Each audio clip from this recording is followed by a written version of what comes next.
Gu Qingshan married me for a college recommendation letter, but the very next day after our wedding, news broke that the national college entrance exams were being reinstated. For decades after, Gu Qingshan was filled with regret. If only he had waited a little longer, he could have gotten into university on his own merit and wouldn't have missed his chance with the woman he truly loved. When I was reborn, the first thing I did was tear up that recommendation letter. 1.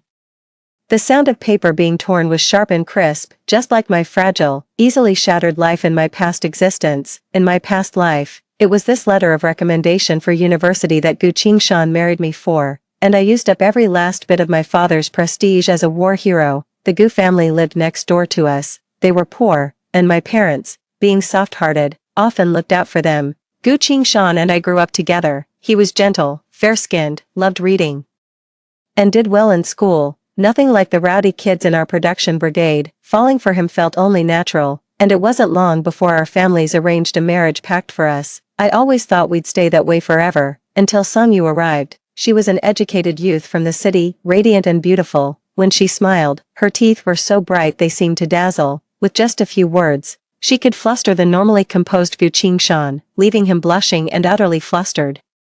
Some praised them as the perfect match, while others looked at me with pity in their eyes. My heart ached with a sour bitterness, yet I was powerless to change anything. Just when I thought I was about to lose Gu Qingshan, this university admission spot came through. My father was a soldier who sacrificed his life on the battlefield. In recognition of our family's sacrifice, the organization granted me a recommended spot for university. Gu Qingshan dreamed of nothing more than going to university.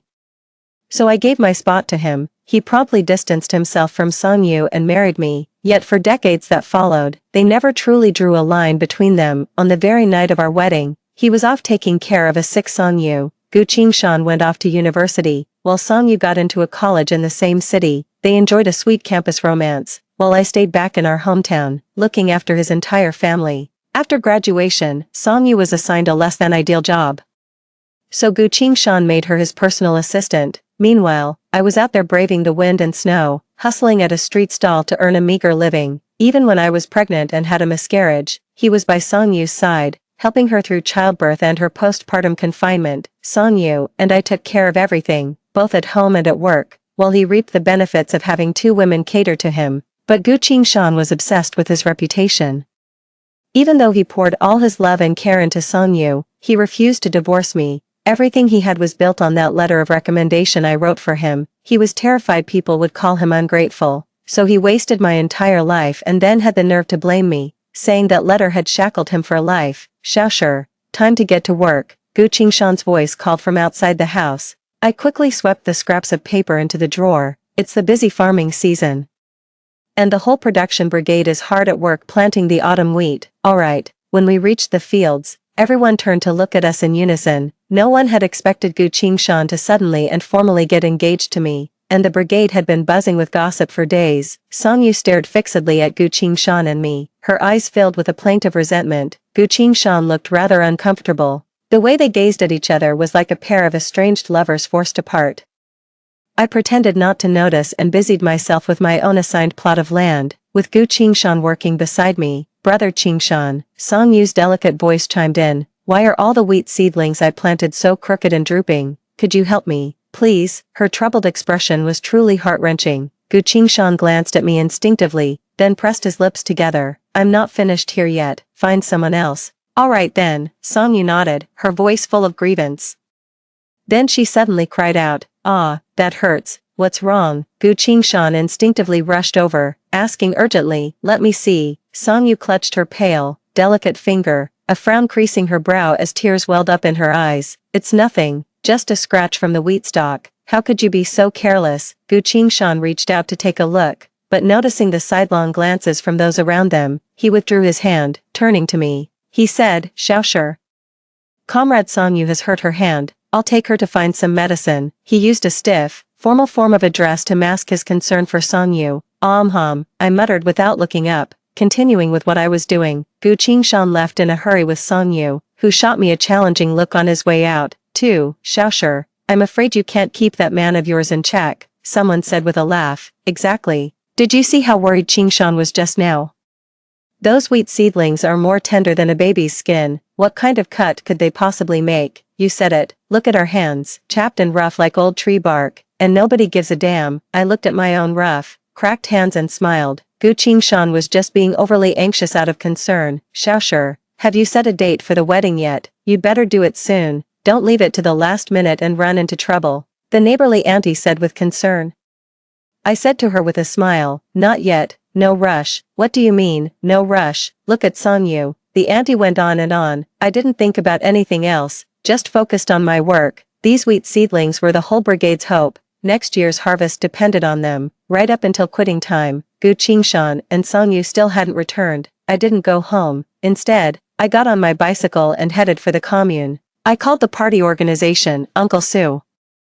I received the letter of recommendation. Thank you for your trouble. But, I paused, then continued, I won't be needing this letter after all. Won't be needing it. What do you mean? His voice was laced with anger. I knew the higher-ups had been working on securing this spot for a long time. I felt guilty, but I still said, because I've come to realize this opportunity was bought with my father's life. I can't use it to trade for someone else's future. I was wrong before.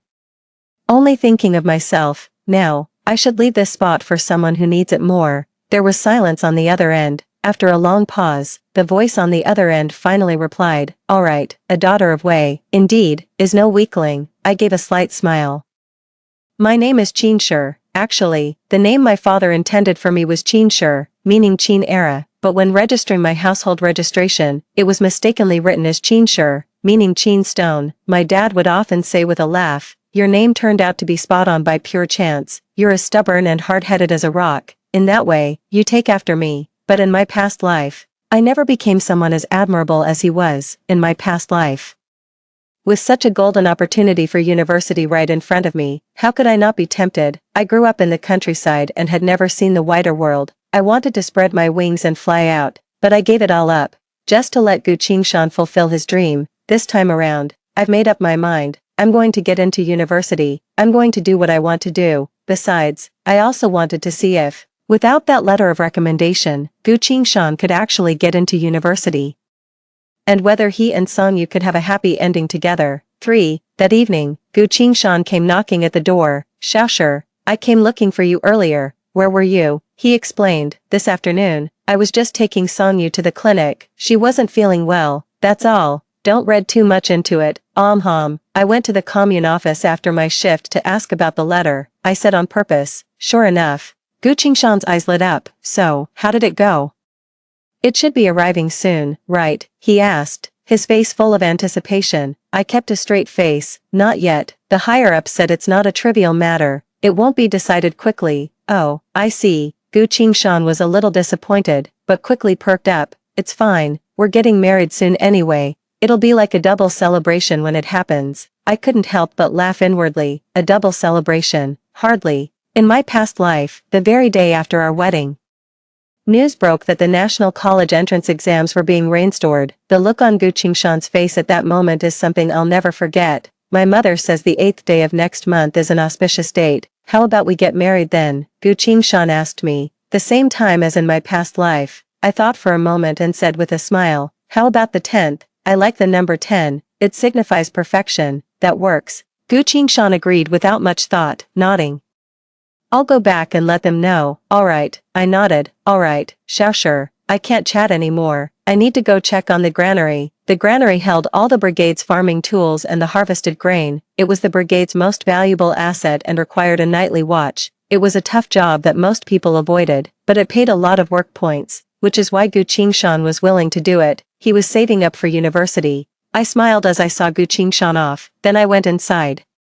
Rummaged through the drawer for the scraps of paper, took out a fresh sheet, and carefully copied the characters from the old ones. On the 9th day of the lunar month, when the news about the reinstatement of the college entrance exams is announced, I'll give him this letter of recommendation as well. I'm curious to see what choice Gu Qingshan will make when the time comes. He's full of regrets, isn't he? Well, this time, I'm giving him a chance to choose. I picked up a pen and drew a circle around the 9th day on the wall calendar. 4. I dug out my old textbooks that I had kept tucked away and began studying with a voracious hunger for knowledge. In my past life, after Gu Qingshan graduated from university, he stayed on to become a professor. His life was smooth and successful. He looked down on me for my lack of education and culture, and was ashamed of me. He never took me to meet his colleagues or students, even when we had guests at home. He would have me prepare the meal and then stay hidden in my room. To make myself worthy of him, I studied on my own, attended night school, and even memorized every single book in his study by rote, all just to have a few more words to say to him. He was simply unaware of all this, or perhaps, he just didn't care. Now, I channeled that same relentless drive from my past life into my studies, having lost my chance at university. If I still wanted to soar beyond this place, I needed the courage to burn my bridges. I worked the fields by day and studied by night, solving problems even in my dreams. I'd recite math formulas while transplanting wheat seedlings, pushing myself to the point of exhaustion and dizziness. I had nearly forgotten all about Gu Qingshan, until the day he stood before me, holding a simple silver hairpin. "Xiaoshi, I don't have much money. I can't afford a proper bride price, so I could only buy you this piece of jewelry," Gu Qingshan said. "I hope you like it." He looked a bit embarrassed, yet his eyes held a quiet confidence, certain that I would understand. "Sister Xiaoshi, I went with brother Qingshan to the county department store to pick out this hairpin. We took ages choosing it," said Song Yu, standing beside him in an affected tone. The golden earrings dangling from her ears caught the light, a painful glare to my eyes. I knew Gu Qingshan had bought them for her with what little money he had. A compensation for his engagement to me. All I had was a simple, unadorned hairpin, and not even. I ran my fingers through my short hair and couldn't help but laugh at the absurdity of it all. Even more absurd was the fact that I had cherished this broken hairpin for decades in my past life. "Qingshan," I asked with a gentle smile, "where should I even put this hairpin?" Gu Qingshan was taken aback for a moment before the realization finally dawned on him. "Sorry, Xiaoshi. I wasn't paying attention. I'll go into town tomorrow and get you a different one." Wasn't paying attention. My parents raised me to be tough. I've had short hair my whole life. How could he say he didn't notice? Even though I knew Gu Qingshan's character all too well and had long since lost any feeling for him, a deep sadness washed over me in that moment. "Don't bother," I said, feigning consideration. "Just return the hairpin. You'll need the money for university, after all." Seeing how considerate I was being for his sake, a rare flicker of guilt appeared in Gu Qingshan's eyes. He glanced at Song Yu's earlobe and fell silent. "I put you in an awkward position," he said. I smiled. "It's fine." Song Yu pouted in dissatisfaction. "Brother Qingshan, we need to get to the youth center. We've been so busy lately, and now that we finally have a moment to relax, we all agreed to get together tonight." Gu Qingshan was quite close with that group of educated youth. They often got together to discuss poetry and literature, but he had never once taken me along. But this time, he turned to me and asked, "Xiaoshi, are you coming?" Watching Song Yu's expression change abruptly, my smile widened even further. "I'm coming." 5. Just as someone was saying, "Welcome, our golden couple," the word here still hanging in the air. The people at the educated youth outpost spotted me behind Gu Qingshan and Song Yu. The words died on their lips, and everyone exchanged awkward glances. "The golden couple," I nodded in agreement. "That's not wrong at all." "No, Xiaoshi, they're just joking," Gu Qingshan explained. "It's fine, they didn't say anything wrong," I replied with an easygoing air. Gu Qingshan paused, studying my expression carefully. Only after confirming nothing was amiss did he let out a sigh of relief. The table was set with several dishes, along with peanuts, walnut cookies, white rabbit candies, and the like. It seemed everyone had chipped in a little something. "Feeling good today? How about a drink?" said one, holding up a bottle. "Great idea. Let's make a proper night of it." Everyone responded enthusiastically. Someone looked my way and teased, "Come on, Qingshan, have a drink with us." Gu Qingshan spoke up. "No. Xiaoshi can't." "Oh, come on, brother Qingshan, let sister Xiaoshi have a little." Song Yu cut him off before he could finish, then looked at me. "It's just rice wine, very mild, since sister Xiaoshi came out with us. Don't be a spoilsport." Gu Qingshan glanced at me hesitantly. "Xiaoshi, maybe just a little sip, it should be fine." I looked him in the eye, and he guiltily looked away. Gu Qingshan knew I couldn't drink. When I was a kid, some villagers teased me by dipping a chopstick in liquor and giving me a taste. I broke out in hives all over, and it was Gu Qingshan who took me to the clinic. "Fine, I'll drink," I said with a cold snort. "But let's get one thing straight first. If anything happens to me, you're all footing the medical bill." I was a martyr's family member. If something went wrong, no one could bear the responsibility, so no one dared to utter another word. The drinking began in high spirits. Gu Qingshan who had to check the granary later, had initially declined, but he couldn't resist Songyu's gentle coaxing and finally took a drink. Songyu quickly became flushed and her gaze grew hazy. Complaining of the heat, she tugged at her collar, undoing a few buttons. The male-educated youths, embarrassed, averted their eyes. "Don't move," Gu Qingshan said, quickly catching her hand. Songyu then slumped softly against him. "You should stop drinking." "No, I need to keep drinking.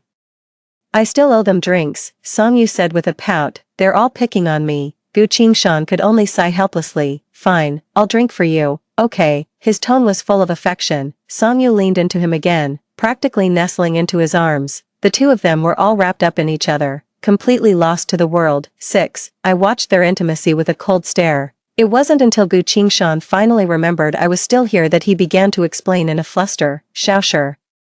Songyu had too much to drink. I was just looking after her. I couldn't help but roll my eyes. They were practically treating the place like a bed, and he calls that looking after her. Back in the day during a crackdown, these two would have been executed several times over for what they did." "Brother Qingshan, don't." Songyu began to mumble drowsily at that moment. "Please don't marry someone else, okay?" Her voice was choked with tears. The entire room fell silent. Gu Qingshan's arms tightened for a moment, his eyes flickering with emotion and conflict before quickly settling back into calm. I knew what he was thinking. He was a self-interested man. Even if he liked Songyu, he wouldn't give up his university spot for her. "Gu Qingshan, you can't marry anyone else," roared a drunken educated youth named Wang. "I knew this guy. He had a thing for Songyu. Songyu treated you so well. And you two were a perfect match. Why on earth did you have to marry that Qingsher?" He jabbed a finger at Gu Qingshan's face, berating him. "Don't think we don't know. It was all just to get into university, wasn't it? You abandoned Songyu just for a chance at university. You're despicable, shameless. What nonsense are you spouting?" Gu Qingshan's face flushed red, his true motives laid bare. "What did I say that was wrong? If it weren't for getting into university, would you have even looked twice at Qingsher? What does Qingsher have that even comes close to Songyu?" I saw a smirk curl at the corner of Songyu's lips. He was clearly faking drunkenness. I asked Gu Qingshan on purpose. "Qingshan, is what he said true?" "No," Gu Qingshan said quickly. "Then let me ask you this," I continued. "If there hadn't been this university admission spot, would you still have married me? Or, if there had been some other opportunity to go to university, would you still have chosen to marry me?" Gu Qingshan was about to answer yes immediately, but looking at Songyu's face and the crook of his arm, he fell silent. Often, silence is the answer itself. My face showed sorrow, but in my heart, I was smiling. I hope he can truly hold on to this conviction when the time comes. 7. The 9th day of the lunar month arrived quickly, early in the morning. I circled the date on the wall calendar with a red pen and waited quietly for the radio broadcast. The news about the reinstatement of the college entrance exams had arrived. The brigade leader's excited voice boomed over the loudspeaker 3 times, and the entire brigade erupted in a frenzy. The educated youth, in particular, were moved to tears, cheering and leaping for joy, their elated cries echoing across the mountains and fields. "This is wonderful. We can take the university entrance exams. We can go back to the city." A wind swept across the hills and fields, bending the newly planted wheat seedlings. They nodded their heads as if joining in the celebration of this joyous event that would change countless lives. Only Gu Qingshan's face turned ashen, a picture of utter dismay. I then promptly handed him the letter of recommendation. "Qingshan, the recommendation letter is here. You can go to university," I exclaimed to him with sheer delight. He forced a smile, his eyes a tangle of emotions as he accepted the letter of recommendation. "Thank you, Xiaosher." Gu Qingshan's words were slow and quiet, his expression dazed. "I can go to university, Brother Qingshan." Songyu came running from a distance, his face alight with joy. "Brother Qingshan, the college entrance exams are back. We can take the exams together. You don't have to marry Qingsher anymore." Gu Qingshan's body gave a slight shudder. He stared at the letter in his hand, his eyes clouded with confusion. Songyu only noticed I was there when she ran right up to us. She didn't seem embarrassed at all. Instead, she casually swept her hair back, striking a triumphant pose. "Sister Xiaosher, now that the college entrance exams are back, you've lost your leverage over Brother Qingshan. Brother Qingshan can get into university on his own merit now." I paid no mind to Songyu's words, instead smiling as I watched the lost in thought Gu Qingshan. "Gu Qingshan, 2 opportunities are laid out before you now. Surely you won't regret it this time." 8. The wedding is tomorrow, and I was certain Gu Qingshan would come to see me before tonight. Sure enough, Gu Qingshan arrived. Sure. I've been thinking about this for a long time. I want to sign up for the college entrance exam. I want to try and see if I can get into university on my own merit. If I can't, well, I still have the letter of recommendation, so, he said, looking at me hesitantly, could we postpone the wedding until after the exams? I looked at the man standing before me, the man I had spent half my life with. I understood Gu Qingshan's plan. He was hedging his bets. If he got into university, he could fly away with Song Yu. If he failed, he still had my letter of recommendation as a safety net. How could a person sink to such shameless depths? Trembling with rage, I still managed to answer him with a smile. All right, I'm with you. I knew you'd come through for me. Gu Qingshan let out a sigh of relief, his face breaking into a wide smile. I smiled too. Gu Qingshan, when has the world ever offered such a perfect, win-win situation? The college entrance exam registration had begun, and I slapped my application form right on the squad leader's desk. He looked at me, then at the form, repeating this 3 times over. I'd seen that look before, back when I said I wanted to give my university spot to Gu Qingshan. Sure, you're applying for the exam. Yes, I nodded. The team leader hesitated, then said, sure, there's really no need to push yourself this hard for a man. He thought I was doing it for Gu Qingshan. I took a deep breath and said earnestly, Uncle, I'm not doing this for anyone else, I'm doing it for myself. What? He looked utterly unconvinced. It's true, Uncle, I've made up my mind.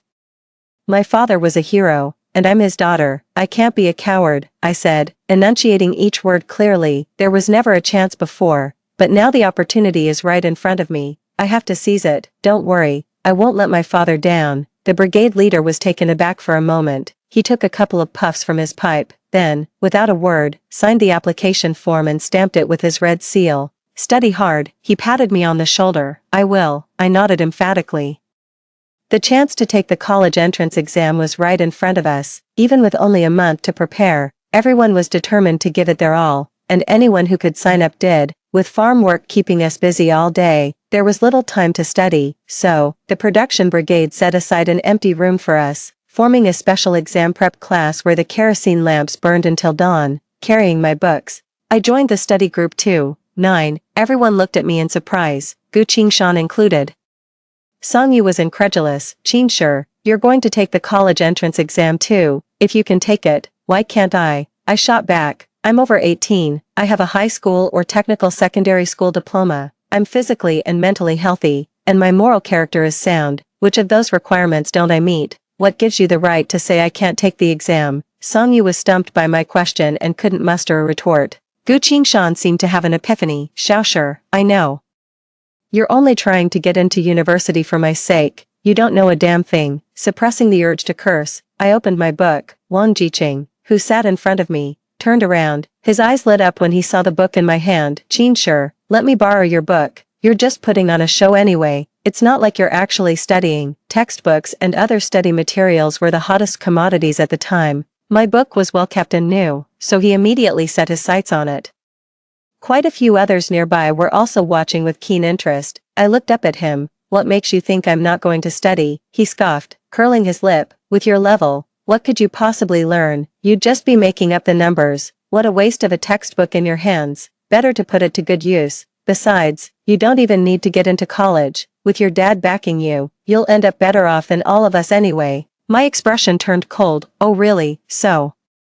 Are you just sorry your old man didn't kick the bucket sooner? What a shame he couldn't let you live the high life. Wang Jiqing was stunned for a couple of seconds before flying into a rage. What did you say? His face flushed red with fury. Sure, what the hell do you have to be so smug about? If you ask me, Song Yu is 1,000 times better than you. When those two stand together, they're the perfect match. A brilliant scholar and a beautiful lady, a couple made in heaven. You don't even see the gap between you and Song Yu. Even your names can't compare. One's a common stone, the other's a fine piece of jade. He was already lashing out without thinking. A stone, a piece of jade. I found it rather amusing. Why on earth would I compare myself to her? It's pointless. Besides, how would you even know? I paused, looked at him, and uttered a few words. Can stones from other hills not polish jade? 10. Stones from other hills can polish jade. The first time I read that line, I was stunned into silence for a long while. Everyone around me compared me to Song Yu, saying she was prettier, smarter, and more cultured than I was. But no one ever told me that stones from other hills can be used to polish jade. Phrases like diligence can compensate for clumsiness or the slow bird must start early are often just platitudes the less gifted use to console themselves. Yet in times of hardship, they become the greatest source of encouragement and motivation. I threw myself into my studies with everything I had, because I knew it was the only path forward for me. Just as I was deep in my studies, a major scandal erupted in the brigade. Gu Qingshan and Song Yu were caught having a secret rendezvous in the granary, and the one who discovered them was Wang, the educated youth. He had gotten up in the middle of the night and happened to see Song Yu sneaking out of the educated youth dormitory. Concerned for her, Wang followed her. Soon after, he witnessed a scene he would never forget for the rest of his life. The whole brigade was in an uproar. Even though some thought Gu Qingshan and Song Yu were a good match, Gu Qingshan was already engaged. Messing around like that was bound to draw criticism. Gu Qingshan's mother dragged him over by the ear to apologize to me. Xiaoshi, our Qingshan has wronged you. You can hit him or curse him, whatever it takes for you to calm down. His mother apologized with a forced smile. Looking at this woman who had tormented me for so many years, I could only feel a sense of bitter amusement. It's not that she was unaware of her son's affair with another woman. It's just that now that the scandal has come to light, she's afraid I'll withdraw that letter of recommendation. I glanced at Gu Qingshan, who remained silent with his head bowed. Don't worry, Auntie, what I've given, I won't take back, I said with a smile. It's just a worthless piece of paper. Gu Qingshan instantly looked up at me, his eyes filled with disbelief and gratitude. I've wronged you, Xiaoshi, I've wronged you. He kept apologizing. It's all right, Qingshan.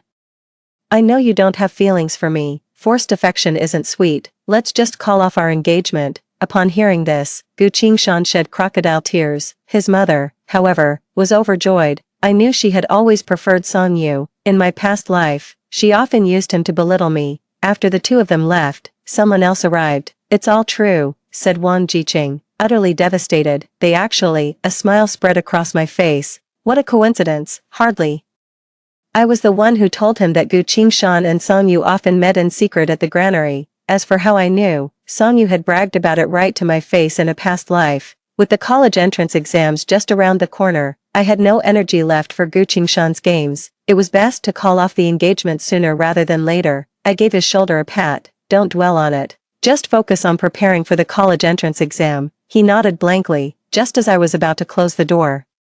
He suddenly spoke up. Qingshan, I'm sorry, I smiled. I won't say it's okay, but I won't hold it against you either. Wang Jiqing gave a bitter smile. I used to dream of getting into the same university as Song Yu, but now, I don't even know which way to go. Just keep moving forward, I said. When you don't know which way to go, you move forward. The wheat shoots will point the way, and the moonlight will light your path. Wang Jiqing looked at me with astonishment. You know, I'm starting to think you might actually get into university. I raised an eyebrow. Of course, 11, a month passed in the blink of an eye, slipping away after just a few dozen cycles of day and night. Perhaps the days of hard work are always both grueling and fleeting. On the day of the Gaokao, I stepped out into the soft light of dawn. The questions were simpler than I had imagined, and I answered them smoothly. When I saw the essay prompt for the Chinese exam, my pen came to a halt.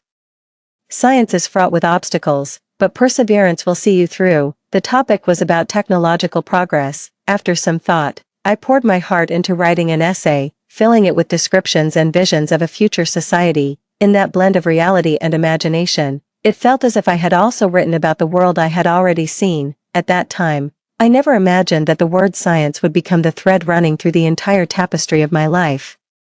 The days spent waiting for the results were pure agony. When it came to estimating our scores and filling out university applications, everyone hesitated, too cautious to make a single mark. I looked at Gu Qingshan's college preference form. His first choice was the university mentioned in the recommendation letter, and Song Yu also picked a school in the same city as his. After thinking it over for a long time, I filled in a university in the capital. If I was going to spread my wings and leave, I might as well fly to the farthest place possible. At the end of January, during the coldest stretch, the results came out. The exam results had just been posted at the commune office, and before anyone had a chance to go look, the sound of gongs and drums announced someone's arrival. It was the leaders and staff from the County Education Bureau. Beaming with joy, the official said to our production brigade leader, "Congratulations, Brigade Leader Wang, your brigade has really outdone itself.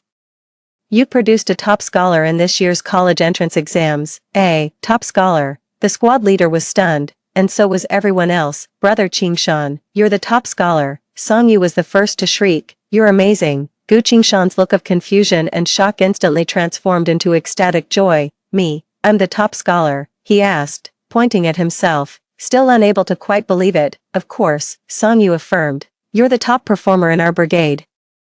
If it's not you, who else could it be? Yes, it must be Qingshan. The brigade leader chimed in hastily. The others nodded in agreement. Gu Qingshan's results were indeed far superior to theirs. Gu Qingshan was convinced, or perhaps, deep down, he had never imagined the top honor could go to anyone else. He stepped forward, beaming with joy, ready to receive everyone's congratulations. 12. Wait a minute. Something's not right here, the leader called out.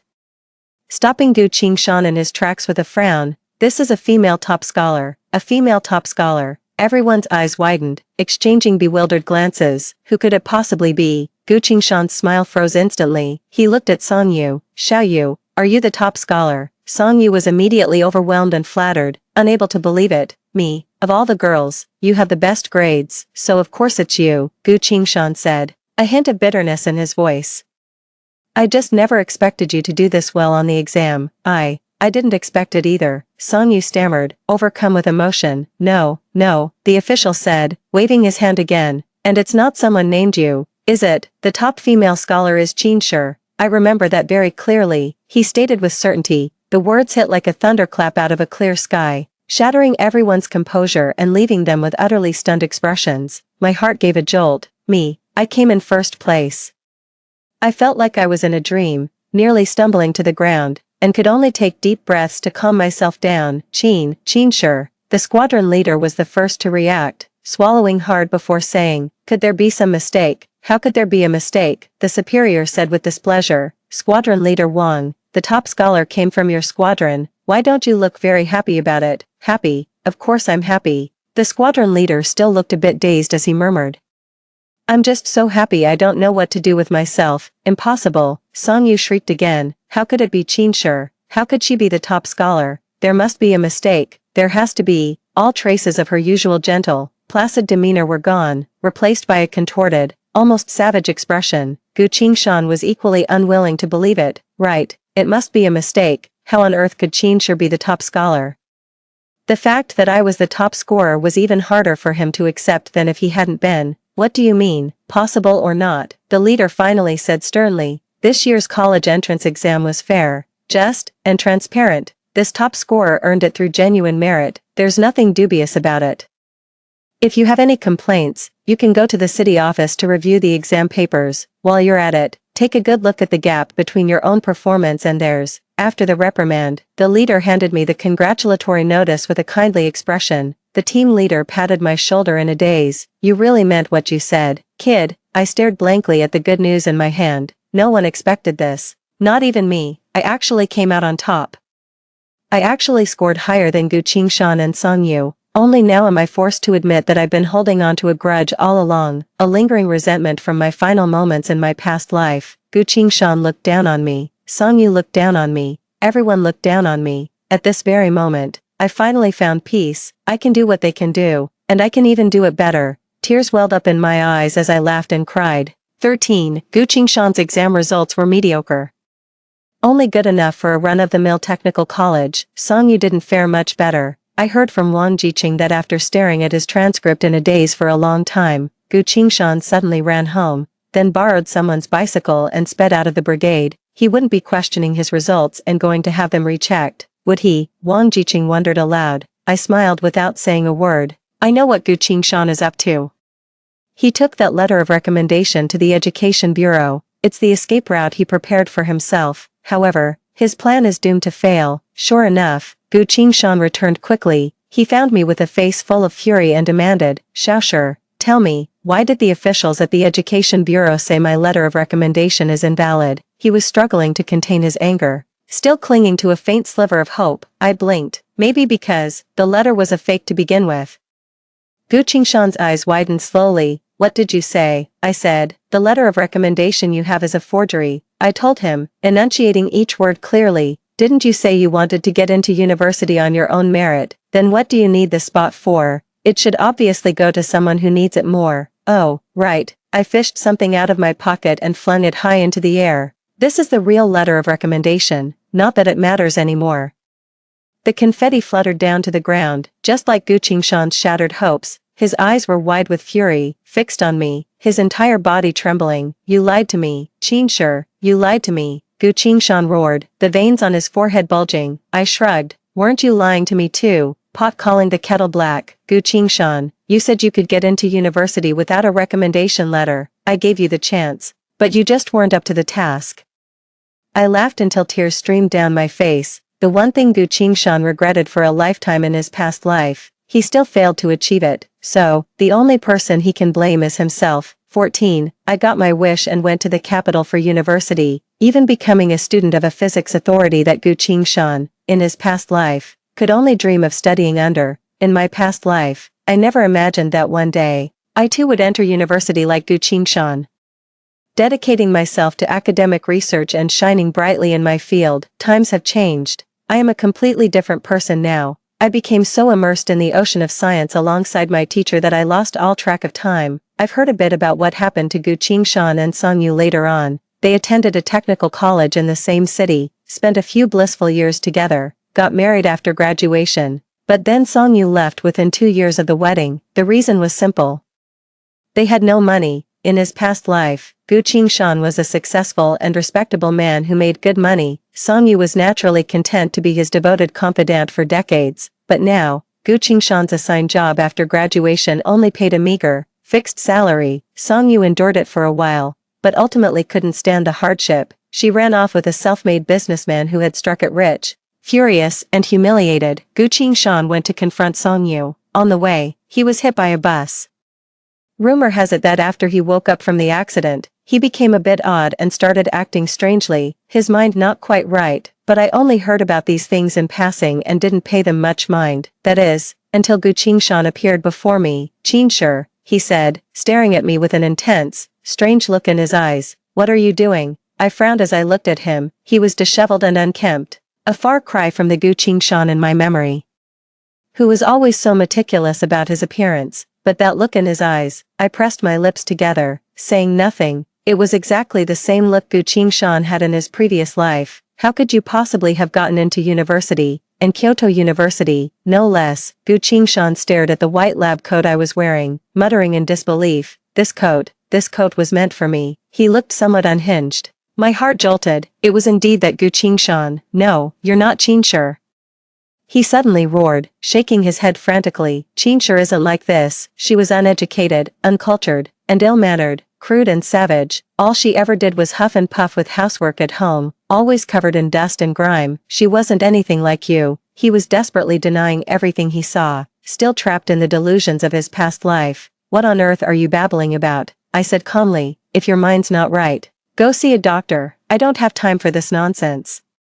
I turned and walked away. He tried to follow, but the guards accompanying me held him back. All I could hear was his furious roar from behind. Qingshe, have you come back too? Tell me, is it true? My steps faltered for a moment. Then I continued walking. So what if you know I was reborn, everything I have now, I earned through my own blood, sweat, and tears. My conscience is clear. 13. I had thought that once Gu Qingshan returned, with his years of research from his past life and his own innate talent, he would quickly rise to fame. Yet, I never heard his name mentioned. Professor, have you ever heard the name Gu Qingshan? I finally couldn't help but ask. Who? Gu Qingshan. The professor thought for a moment. It does ring a bell. Oh, right, I remember now. He wrote to me before, saying he wanted to study under me. He even attached some of his own research manuscripts. He frowned. But that work was far too superficial. Just a rough outline with no details or methodology, yet it still had a conclusion. That's very strange, having only results without the process, Professor Chen said, puzzled. I even began to suspect that his work was plagiarized from somewhere else, that it wasn't his own research at all. I was stunned. A long-held image of Gu Qingshan crumbled within me. I had always thought that, even if he wasn't a good husband, he was at least a dedicated and responsible researcher. But now it seems his entire previous reputation was built on empty prestige. No wonder he always seemed so blustering yet hollow when he looked down on me. no wonder he takes on so many students. No wonder all the books in the study are so new. He really hasn't done well in any of his roles. I want to laugh at myself, to think I let someone like that hold me captive for a lifetime. What are you staring at? Do you know that man, Gu Qingshan? Professor Chen asked me. I do, but it's not important. Gu Qingshan has been nothing more than a grain of sand in my life for a long time now. I don't even need a breeze to blow him away, a single blink and he's gone. So, is your speech for the academic conference ready? The professor reminded me. You're the keynote speaker today. I smiled. It's all prepared, Professor. Good. A quarter of an hour later, I entered the auditorium, facing the attentive audience of scholars and experts. I offered a slight smile and began my introduction. Hello everyone, I'm today's speaker. My name is Qin Shi. Sure as in the unyielding stone. I may be a dull, clumsy stone, but I still believe that diligence can compensate for shortcomings. And the slow bird must fly early. Story 2, on Jiang Chuan's birthday. I caught his female secretary sneaking into his office dressed in all black, carrying several ropes. Upon discovering this, I immediately warned her and called the police. The secretary fled in panic but accidentally fell to her death in the stairwell. Jiang Chuan suppressed this news citing the company's reputation. 1 year later, on the night of our wedding, he blindfolded me, saying it was for a surprise, yet he actually abandoned me at the very spot where his secretary had fallen to her death, which coincidentally was the anniversary of her passing. You killed the woman I loved most. You deserve to die. Only then did I realize that he and his secretary were planning to roleplay that day, and so, on my wedding night, I was tortured to death by Jiang Chuan. When I opened my eyes again, I had returned to the day of his birthday. This time, I watched indifferently as the secretary went in. 1. Jiang Chuan looked at me with an apologetic expression, and Nan, thank you for specially preparing this birthday party for me. So many long unseen friends came. I'm truly happy. But I had a late meeting last night and now have a slight headache. You go ahead and entertain them for me first. I'm going to take a quick nap and come back later. The exact same words as in the previous life. Even the frowning expression and the tired gesture of rubbing his head were completely unchanged. The company had a team-building event yesterday, and they got the afternoon off directly, with no one in the office. What was he going to use to hold a meeting, in my past life? I loved him too much. The moment he said he was uncomfortable, my mind went blank, completely forgetting about the team-building holiday. When I remembered later, I still didn't suspect him. Occasionally, there were rumors at the company, but I ignored them outright, thinking those people were just gossiping nonsense. It wasn't until our wedding night that he took me to where Zhou Nana fell to her death and hung me up to torture me mercilessly, listening to his gnashing curses and humiliations. I finally realized that night was their pre-arranged intimate game. Zhou Nana wasn't just his secretary, she was also his junior from university days. The two were inseparable. She'd even aborted 2 children for him, with promises to marry after graduation. But all this was conducted in secret. His parents didn't know, and neither did mine. Right after I graduated and returned to China, his parents arranged for us to meet. He had pursued me obsessively in his youth, saying I was the unattainable white moonlight of his dreams. He rented out the most bustling commercial building in the city center, spending millions just to confess his love to me. On my birthday, he lit up the entire sky with fireworks just to get me to accept his confession. It was also him who cried with snot and tears at the engagement banquet, promising to love me for a lifetime. Yet in his words, these incidents became my coercion. And I turned into the executioner who forced apart him and Zhou Nana, the loving couple. He loved my outstanding capabilities and how my family could help his family overcome difficulties. But he also loved Zhou Nana's innocence and cuteness, as well as her fiery passion in bed. Thank heavens for giving me a second chance at life. This time, I'll make him pay 1,000-fold, too, just like in my past life. I didn't expose him, and I showed the exact same worried expression as back then. Didn't you promise me before that once the company goes public, you'd take care of your health and stop working overtime late into the night? Why are you still pushing yourself so hard? This is the last time. Don't let it happen again. Do you need me to take you back to your room to rest? I carefully observed Jiang Chuan's expression and movements. Just like in his previous life, he shook his head and refused. No need. Just help me entertain these old friends. If I wake up early, I'll call you and we can arrange a late-night snack together. Indeed, rebirth isn't as common as cabbage. It seems I'm the only one who got reborn. I nodded with a smile. Okay, got it. You can rest easy. I've got everything under control here. Jiang Chuan exchanged greetings with a few close childhood friends before finally turning to go upstairs. Most of the people here were his best friends. with some being close business associates, even if he was completely lust-driven.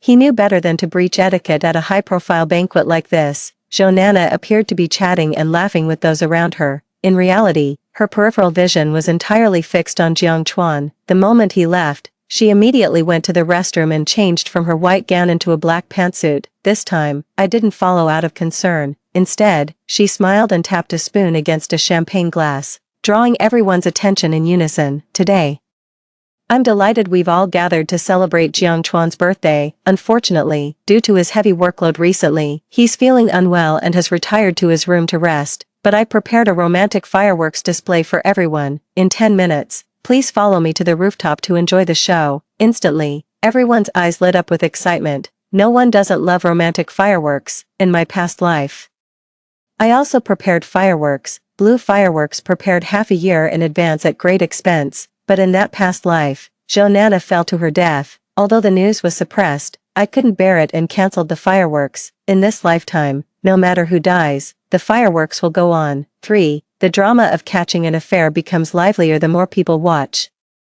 Just 2 minutes before I took everyone to the rooftop to see the fireworks, I frowned and said to the security captain, I think I just saw a man dressed all in black sneaking upstairs. The upstairs is H1's lounge, and confidential documents and materials are also stored there. Take your team to check it out. Watch out for corporate spies or kidnappers. This kind of thing is very common in the business world.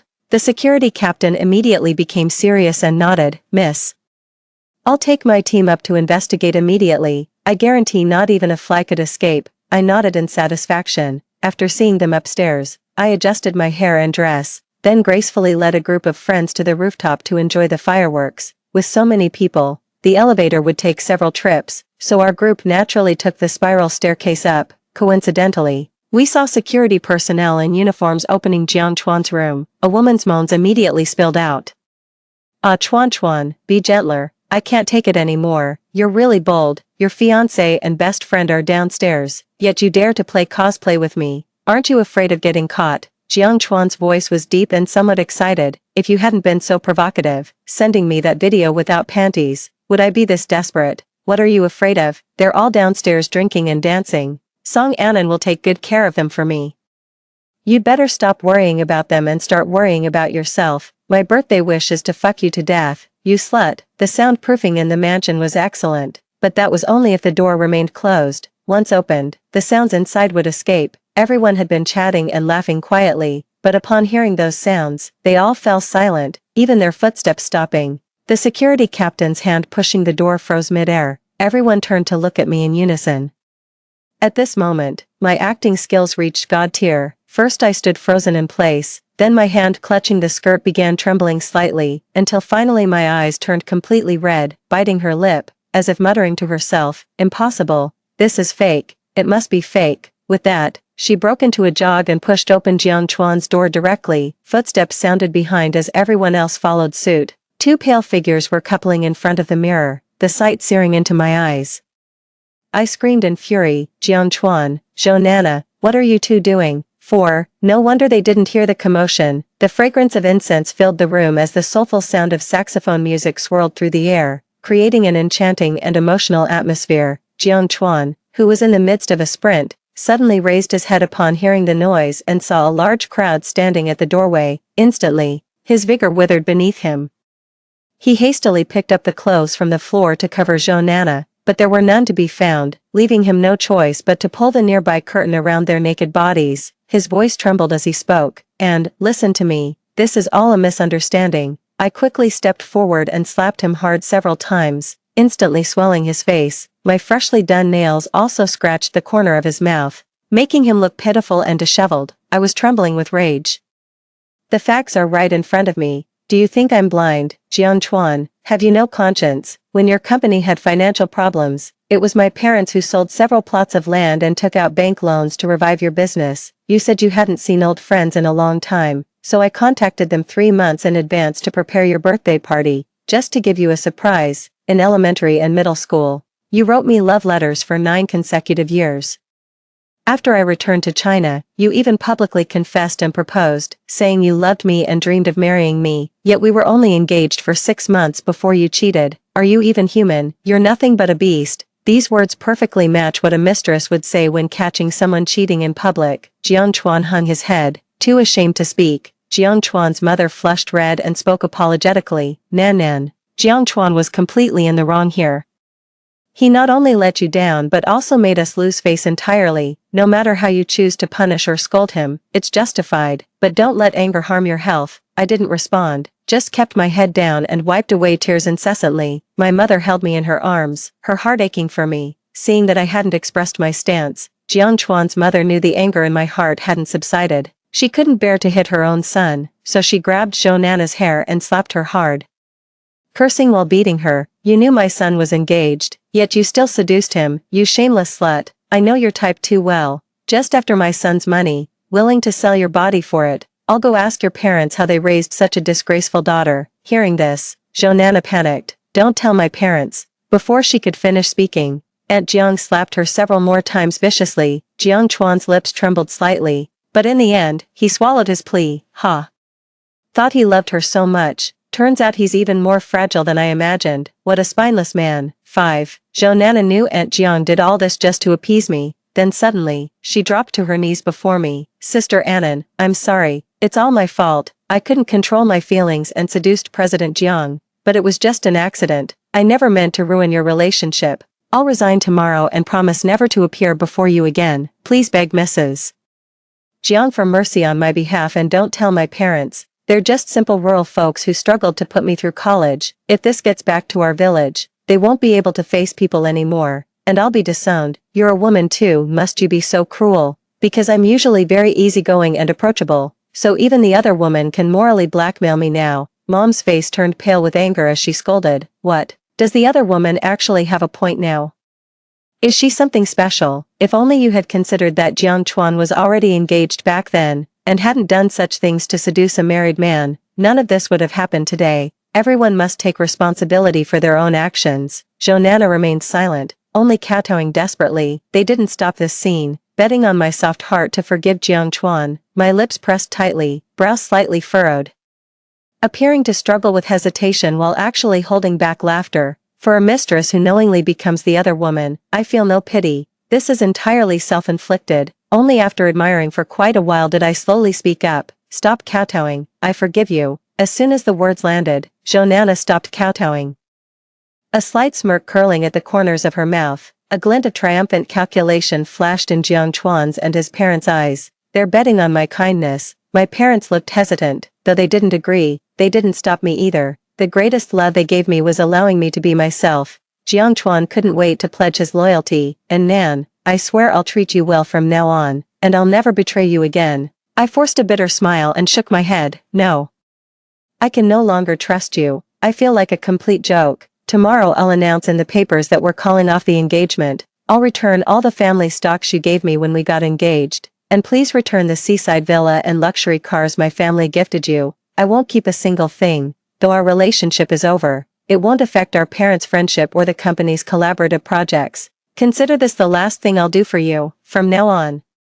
Let's part ways amicably. With that, I turned and walked out. Dazzling fireworks erupted behind me, drowning out the voices of Jiang Chuan and his parents. Someone in the crowd started clapping first, followed by enthusiastic applause and cheers. The cheers and brilliant fireworks created a scene of utmost romance. They praised me for being loyal and decisive. 6. The next day, major newspapers all published the news of my cancelled engagement with Jiang Chuan. At the same time, I massively sold off shares of the Jiang Group, and many followed suit, mostly friends who witnessed their infidelity yesterday. They were Jiang Chuan's friends, but they had long become my friends as well. While he was draining my family's resources, I also appropriated his network of contacts for my own use, and what I said yesterday was quite impactful, painting him as an ungrateful traitor, the kind of person most despised in business collaborations.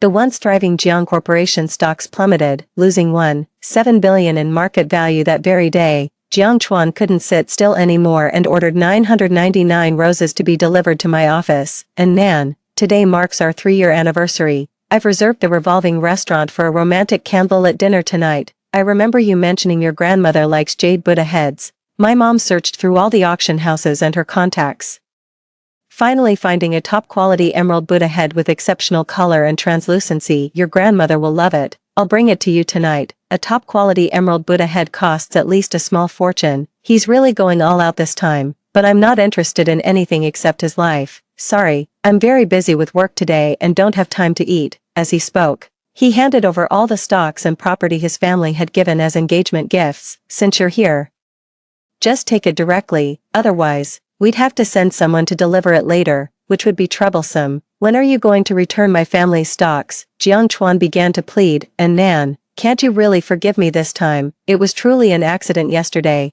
Zhou Nana was the one who seduced me. I've already fired her. All these years of my kindness to you, everything I've given you, all my love. Could you really not feel any of it? You can scold me, hit me, do whatever you need to vent your anger. I'll accept anything, but you can't abandon me. His handsome face was already streaked with tears. His amber eyes were filled with nothing but sorrow. Which woman would see this and not be moved to forgive with a softened heart? Well, I just took out my phone to capture this moment in a photo. Jiang Chuan's expression changed instantly as he anxiously said, and Nan, what are you trying to do? I chuckled lightly, putting my phone away as I said, weren't you just saying you'd accept whatever I do? Then I want to post this photo on my social media and expose your affair. Let netizens help me decide. If the forgive votes win, I'll forgive you. How about that? 7. Absolutely not. Jiang Chuan raised his voice and shouted, and Nan, doing this will ruin me. I shrugged, putting on a regretful expression as I said, then there's no other way. You refused it yourself. I'm going to attend the conference now. It'll take 5 or 6 hours.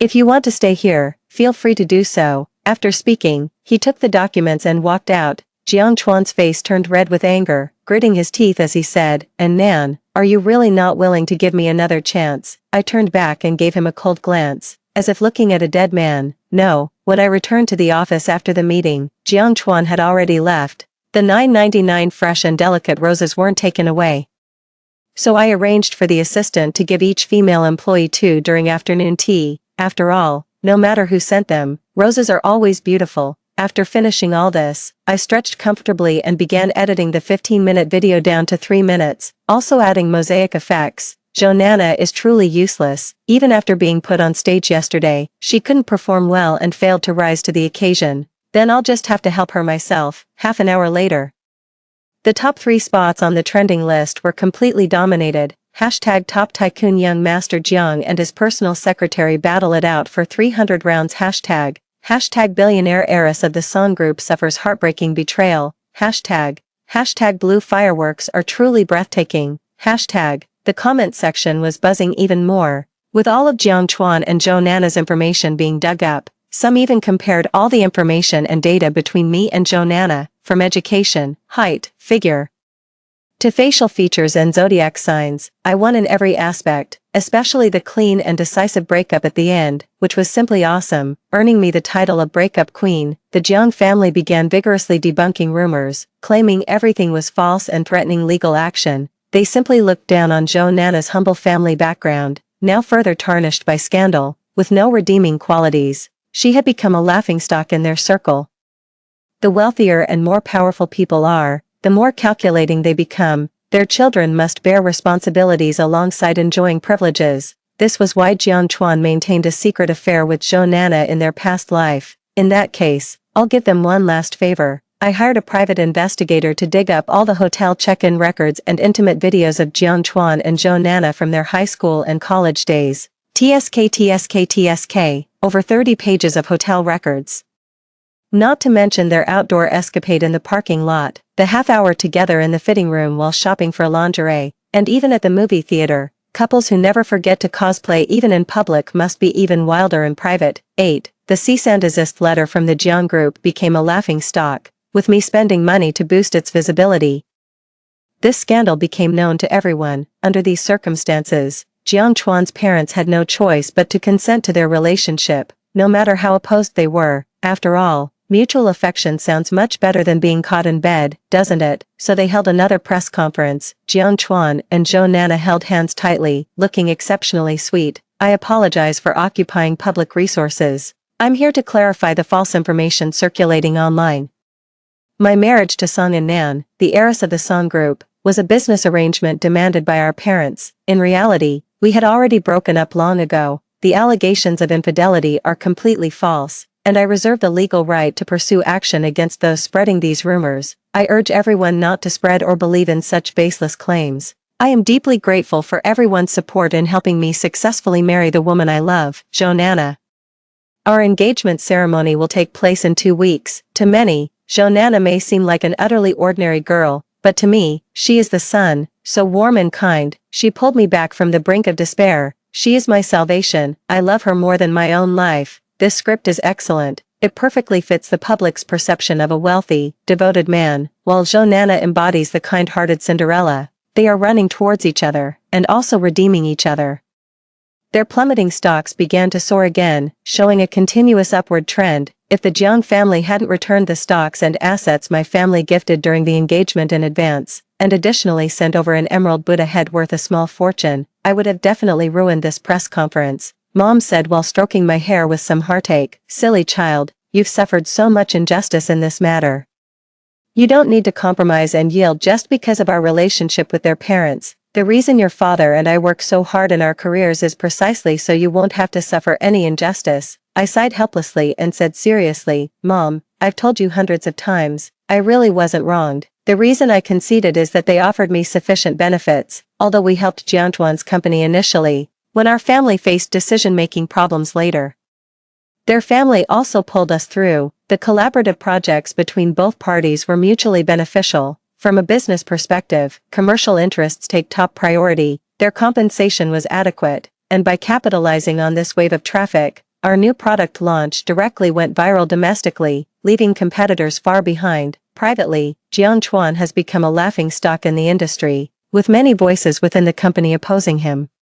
If he inherits the company in the future, he'll certainly have his hands full. Of course, the most important point I didn't voice out, my ultimate goal is to annex the Jiang Group. 9. Half a month later, Jiangchuan and Jonana booked the city's finest hotel to host their engagement banquet. Naturally, I also received an invitation. While I usually dress in sleek, powerful suits, today I wore an elegant and sensual silk gown. My entrance captured everyone's attention and praise.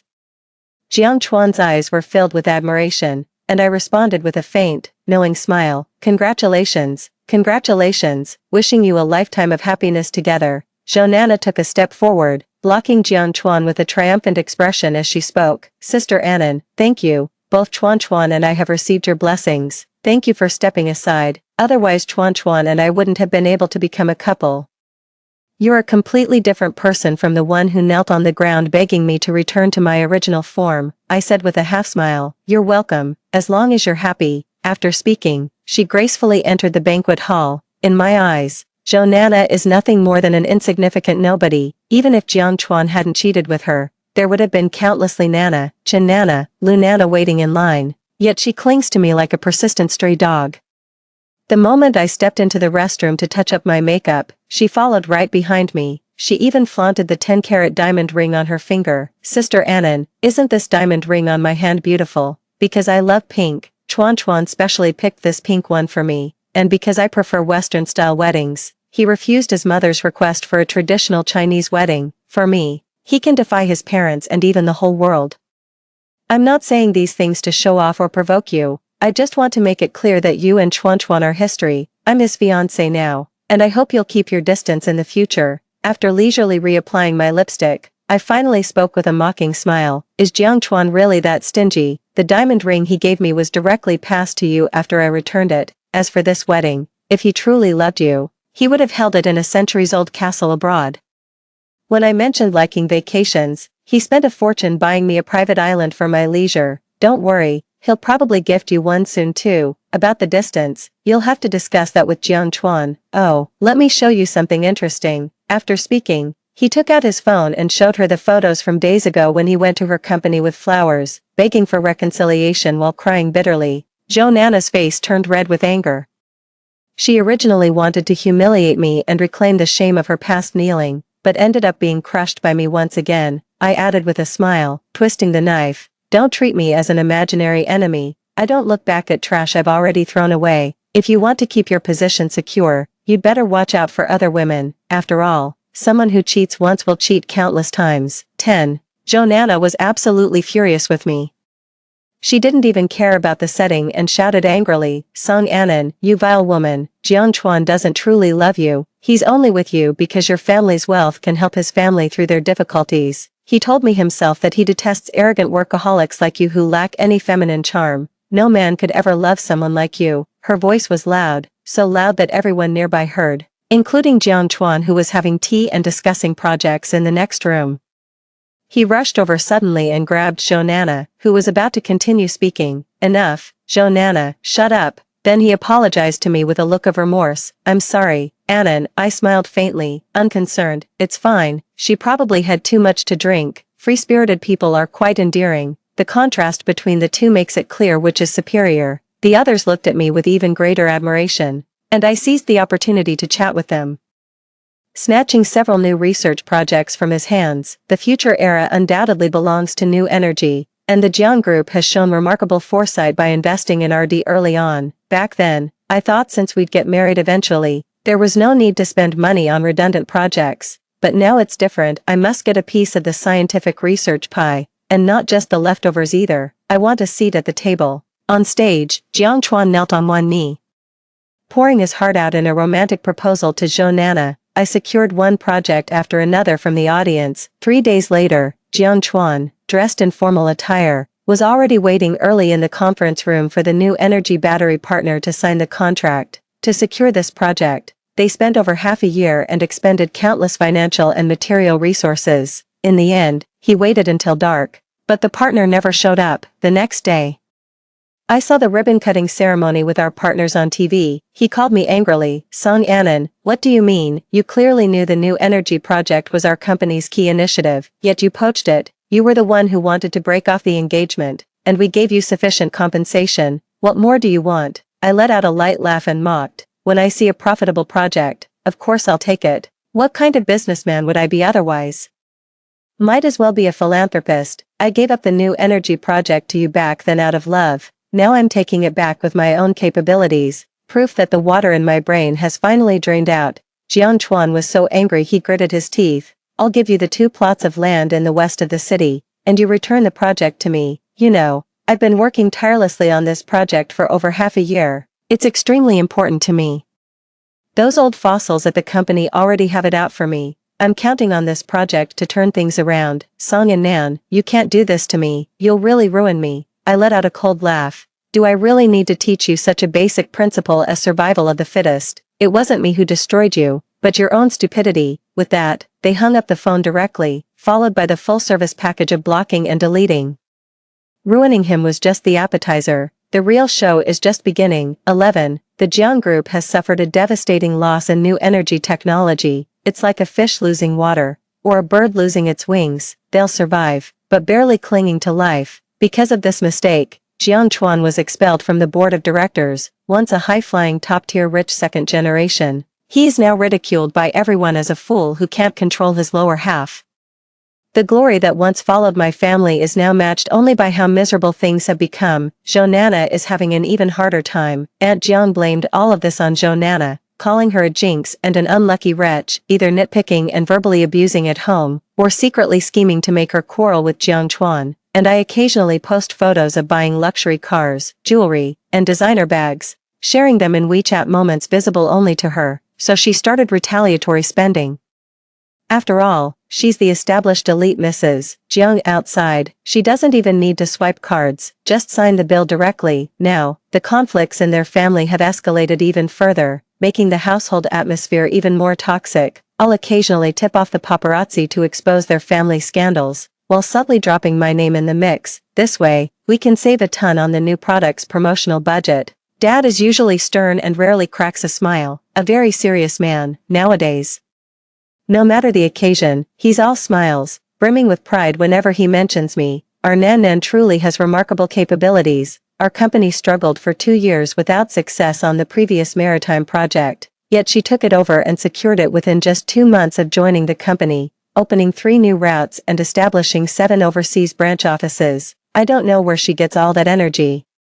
One moment she's talking about how new energy technology is the inevitable trend of the future, investing tens of billions in RD, The next, she's saying e-commerce is the new wave, catering to young people's shopping habits, and her e-commerce influencer incubation center is already thriving. It really is the young people's world now. We're getting old. My wife and I have agreed to retire in another 2 or 3 years and go traveling. The uncles and aunts listened, feeling both envy and admiration, and Nan is the best among the best of this generation, even surpassing how capable you two were back then. If my useless son were half as competent as your daughter, I'd thank my lucky stars. Your child is still alright, steady in their work, neither outstanding nor making mistakes. That's good enough, far better than the Jiang family's kid. Heaven literally spoon-fed him success, yet he managed to drop the bowl. Exactly, he seemed decent before, but now he's truly hopeless. They say one should marry within their social standing, or at least find a virtuous partner if that's not possible, but now, the whole household has been turned upside down because of her. They didn't even bother lowering their voices while saying these things. Uncle Jiang and Aunt Jiang nearby heard it loud and clear, their faces turning pale and green with shock. They used to be part of this circle of big shots, sharing information and discussing grand strategies. Now they're running around seeking investments and bank loans, barely keeping themselves afloat. Who would still include them? 12. Nowadays, I rarely attend banquets, since the status and position are already established. Good collaborations come knocking on their own to discuss. However, I still occasionally attend some charity banquets. What a coincidence, running into Jiang Chuan. He didn't bring Zhou Nana along, after all. She's a laughingstock in the circle, crude and ill-mannered being her defining traits. Now I always sit at the head table, with big shots smiling and toasting me from the side. I complimented how beautiful the necklace was, then young talents began competing to bid for it, just to win a smile from me. Some even went as far as lighting the sky lantern directly. Jiang Chuan gazed at me from afar, his eyes filled with deep affection and regret. This scene made the front page headlines of the entertainment news the next day, and my stunning photo instantly became legendary. I continued to spend money on promotion, and incidentally released the love letters he had written to me. Between the lines, it was evident how deeply Jiang Chuan loved me, so Zhou Nana got all worked up again and came to my company trying to make a scene. In the end, she wasn't even allowed through the main gate, stopped by security outside. Jiang Chuan came looking for me too, bringing along the plush toy I once gave him. I'm a master at playing both sides. I didn't let either spouse in, and they ended up having a huge argument right at the entrance, nearly coming to blows. What a pity. Next time inform the security guards in advance. Their duty is only to ensure safety, not to mediate fights. However, they didn't let me down either. Zhou Nana went to a KTV lounge, ordered a lineup of male escorts, and indulged in drunken revelry. Jiang Chuan went to a bar with his newly made dubious friends. Such a great opportunity. I definitely won't let it slip away. The next day, photos and videos of their mutual infidelity were all over the internet. Jiang Chuan and Zhou Nana are going through a divorce. However, he didn't give Zhou Nana a single penny, making her leave with nothing. Zhou Nana naturally disagreed and proceeded to expose everything: his company's tax evasion, bribing officials for projects, and even her father-in-law's affair with a college student. Damn, it's a full-on dogfight with everyone joining in. Seeing the situation, shareholders immediately sold off their stocks, even at low prices. To avoid being left holding the bag, I seized the opportunity to buy in at a low price. They say a starved camel is still bigger than a horse, and it's true. This farce dragged on for over 2 months. It ended with Uncle Jiang in prison, Aunt Jiang suffering a paralyzing stroke from rage, and the company's capital chain collapsing before I acquired it. As for Jiang Chuan and Zhou Nana, they finally got divorced, but she didn't get any share of the assets because the Jiang family went bankrupt, leaving behind a mountain of debt. Zhou Nana got divorced and immediately found a middle-aged wealthy businessman to be his mistress. Life became comfortable again. She also occasionally exposed Jiang Chuan's chaotic private life online, including claims of impotence. Jiang Chuan was furious and paid thugs to warn Zhou Nana. The outcome was exactly the same as her previous life. While escaping from the thugs, she fell down the stairs and died instantly. The thugs implicated Jiang Chuan, who was sentenced to 5 years as an instigator of intentional assault. Truly a father-son reunion in prison. 13. Jiang Chuan wrote letters to me from prison, begging me to save him. The handwriting was blurred, all stained with tear marks. I didn't respond, telling my secretary to collect them for me to read as jokes when I'm in a bad mood. But what I didn't expect was that he had also been reborn. Seeing that admitting mistakes and repenting was useless, he started threatening me. He said if I didn't help him pull strings to get him out, he'd kill me after being released from prison. Said all this was my fault, it's just cheating, isn't it? All men cheat. Why did you have to make such a public scene? Also said I ruined him. And he would definitely ruin me too. After reading the letter, I literally laughed out loud, arranged for the secretary to find some people to go in and take good care of him. Before, I was thinking of making sure he learns what a living hell is after he gets out of prison. When I opened my eyes again, I had returned to the day of his birthday. 3 years later, he was released from prison early, both physically and mentally tortured to the brink of madness. He was granted medical parole. He couldn't afford treatment, didn't even have money for painkillers, and was drowning in debt, and so, he died in that rented room. It was discovered a week later. The room reeked horribly, with rats gnawing at the body and maggots crawling all over. The face was twisted in agony, said to have died from unbearable pain. Serves them right, truly. The end. Story 2. I fell in love with my brother, Zhao Yandong, who has no blood relation to me. I pestered him persistently and eventually got pregnant. And finally married him. After marriage, he doted on me, but he rarely touched me. The last time I took the initiative to approach him, he said with a cold face, "Song Jianan, don't you know what shame is?" My heart gradually died, but I accidentally returned to the night when we first met. He was enchanted by me. However, I pushed him away and moved out of the Zhao family's house overnight. I even started a new relationship at a lightning speed, just to show him my determination not to pester him anymore. But Zhao Yandong lost his composure and blocked me downstairs at the dormitory. Nan, does your new boyfriend know that you were still with me 3 days ago? How dare you go on a date with him with these hickeys? 1. During a boring afternoon tea, the topic eventually shifted from jewelry and new clothes to men. My best friend Suing, who doesn't want to get married or have children, finished talking about her colorful love history. When she made everyone envious, she suddenly smiled and looked at me. However, our Nan has the best taste. Mr. Zhao looks very capable at first glance. I was a bit stunned, poking at the cake on the plate, and suddenly lost my appetite. This is the 5th year of my marriage to Zhao Yandong, and the number of times we've been together after marriage can be counted on the fingers of one hand. Suing looked at me expectantly. You're Mr. Zhao just came back from a half-month business trip. Are you going to have a sweet reunion tonight after a short separation? 2. I smiled bitterly. He's working overtime tonight and staying at the company. Then have some fun in the office. It's more interesting. Suing pulled me up. Don't look so resentful. Let's go buy a new battle dress now. Go straight to his office. This time you have to listen to me. You drain him completely so that he has no energy to find other women. I was a bit dazed. Other women. I can guarantee that there are no other women outside for Zhao Yandong. But I'm not sure if there is someone in his heart. After all, in the few times we were together, it was always me who took the initiative. If I don't take the initiative, he will never touch me. 3. Suing helped me pick a battle dress that cost nearly 5 digits. After the salesgirl helped with dry cleaning and ironing, Suing ordered me to put it on immediately. I just wrapped a thin trench coat that I wore when I came. I felt a bit embarrassed, but Suing said, Nan, I've been in love since I was 14 years old. I've dated as many men as Crucian carps crossing the river. There are no exceptions for men in this world. They are all visual animals. Trust me, if you go up like this, he will definitely love you to death. 4. But Zhao Yandong was obviously an exception. Or maybe he really had no feelings for me.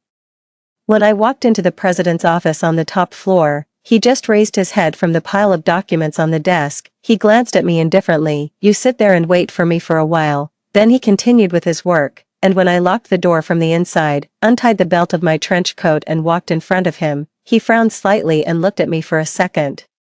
Then continued with what he was doing. Even the handwriting of his signature didn't get messed up. It was not until 5 minutes later that he put down the pen, closed the file, and turned off the computer. After standing up, he looked at me expressionlessly. Nan, put your clothes on properly. But I didn't listen to him. The trench coat fell lightly to the ground. The little black dress with silk satin and lace was as thin as a cicada's wing and couldn't even cover the roots of my thighs. Zhao Yandong's expression finally changed. The buttons of his clothes were buttoned all the way to the top, showing his usual cold and abstinent style. But at this moment, above the buttons, his extremely sexy Adam's apple rolled violently. His neatly trimmed sideburns revealed the skin behind his ears, which was slightly red. 5. Enduring my shyness, I wrapped my arms around his waist. Husband, do you like it? Zhao Yandong's body was very hot. But he still held down my restless hand and said in a deep voice, "Go home first." I don't know why, but my heart was filled with despair and a burning pain. "I want to stay here, Nan Nan." Zhao Yandong was about to say something more, but I directly pushed him against the French window. I stood on tiptoe and kissed him. The boiling lava can devour everything, even the cold iceberg should melt at this moment. At the end, Zhao Yandong had taken the initiative. I braced my hands on the cold glass. My fingertips left long wet marks on the foggy glass. Finally, my knees were against the soft carpet, and my whole body was trembling. When he carried me to take a shower, his movements were very gentle. I indulged unbearably and raised my face to kiss him again. "Husband, I want more." But when Zhao Yandong looked at me, the remaining tenderness in his eyes suddenly turned into indifference. I was a bit at a loss and stared at him blankly. He pushed me away and his voice was even colder. "Song Jianan, don't you know what shame is?" I staggered and held on to the sink to stand firm, but Zhao Yandong turned around and went out. Tears welled up suddenly. "Zhao Yandong, do you hate me so much?" What responded to me was the sound of the door slamming shut. I took a hasty shower, wrapped in my trench coat and staggered away. When I got downstairs and was walking across the road in a trance, I don't know where a lunatic with a knife came from and stabbed me in the abdomen with a knife. 6. It was as if I had a very long dream, and when I opened my eyes again, I saw Zhao Yandong, who looked 6 years younger. At this moment, there was a look of confusion and desire on his young and handsome face. His eyes were filled with lust. I, who was 21 years old, was shamelessly straddling Zhao Yandong's body. I called him brother one after another, in a sweet and coquettish voice. Zhao Yandong seemed unable to hold back any longer, and he turned over and pressed me under him again. At this moment, I gradually came to my senses, but I suddenly pushed him away. It was this night that I got pregnant with Yang Yang. With this child, I forced Zhao Yandong to marry me. 7. In the 5 years of our marriage, Zhao Yandong rarely had happy moments. Only that one time, I accidentally saw him talking to a girl wearing a white coat. She was beautiful and innocent. His expression was very gentle, and the smile in his eyes flowed naturally. The picture of them standing together was indescribably harmonious and well-matched. Perhaps from that moment on, my obsession gradually faded away. If it weren't for my seduction and entanglement, there wouldn't be a child. Zhao Yandong wouldn't have to marry me out of helplessness and be separated from the girl he liked. 8. Brother, we were just drunk. I will pretend that nothing happened tonight. I don't want you to take responsibility either.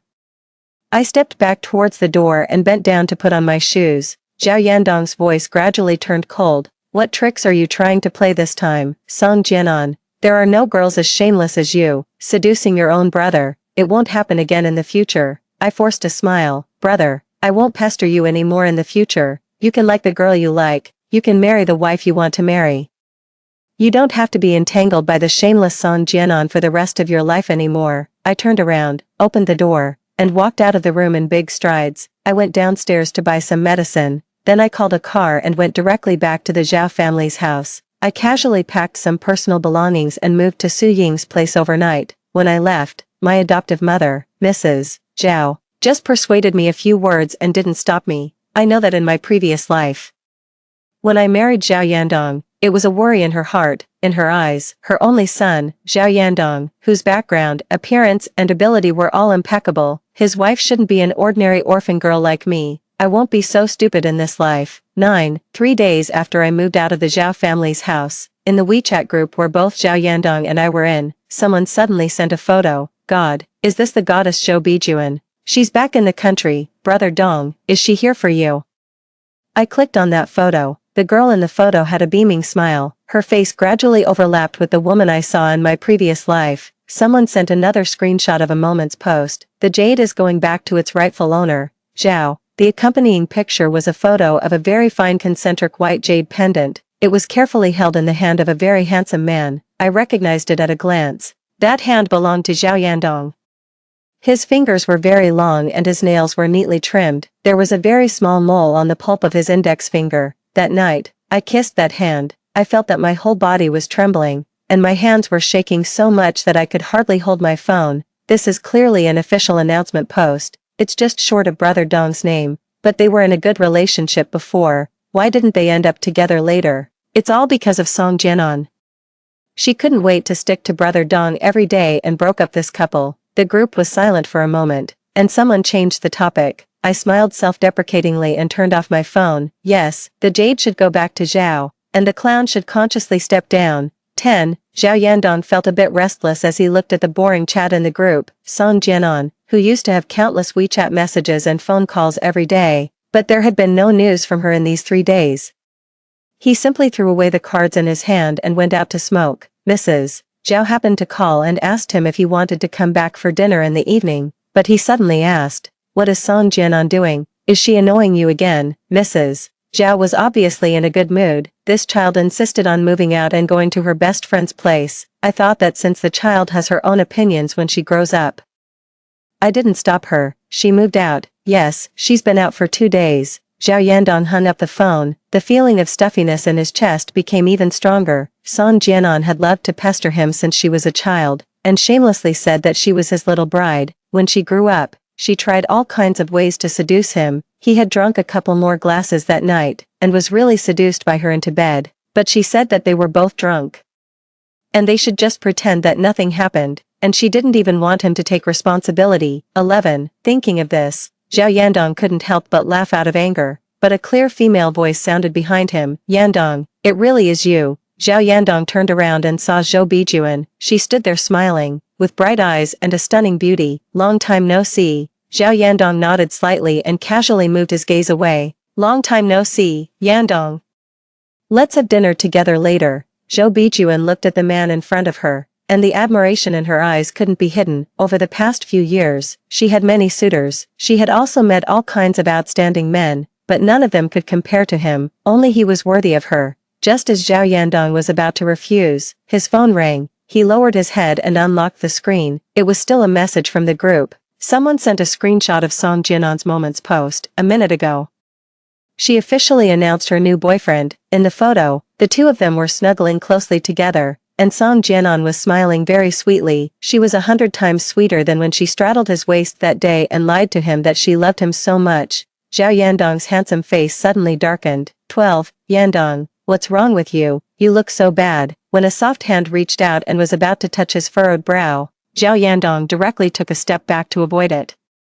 "I still have something to do. I'm leaving first." "Yandong, can't you have a meal with me?" Zhou Bijuan's voice trembled slightly, as if it was going to break the next second, but Zhao Yandong just looked at her misty eyes indifferently. "There's no need, Yandong, you're still angry with me, aren't you?" The tears that Zhou Bijuan had been holding back fell rustle. "Miss Zhou, you're overthinking it." Zhao Yandong was in a very bad mood and didn't even want to be perfunctory at this moment. He turned around and walked towards the elevator, took out his phone and called his assistant. "Go and check what Song Jianan has been doing these days." Zhou Bijuan stared blankly as Zhao Yandong walked into the elevator without looking back. She didn't even notice that her bag had fallen to the ground. How could this be? Why did the development of things go completely different from what she had expected? Zhou Bijuan unconsciously looked at her own figure in the mirror, from head to toe. She was all exquisite and so beautiful that it made people's hearts flutter. But Zhao Yandong had only looked at her twice just now, and those 2 glances didn't show the slightest surprise or emotion. In Zhou Bijuan's beautiful eyes, a layer of darkness gradually covered them. 13. When my best friend Suing and I returned to the dormitory in the evening, we unexpectedly saw Zhao Yandong's car parked downstairs of the dormitory. As soon as Suing saw Zhao Yandong, she immediately poked me gossipingly. Nan, your brother is here to find you. Is this the first time?" Sure enough, the more serious a man is, the more sullen and lustful he is. You said before that no matter how you seduced him, he was indifferent. I don't think he was indifferent. He just enjoyed the feeling of you seducing him too much. But it's really exciting that an abstinent male god turns into a possessive and crazy person when he's jealous.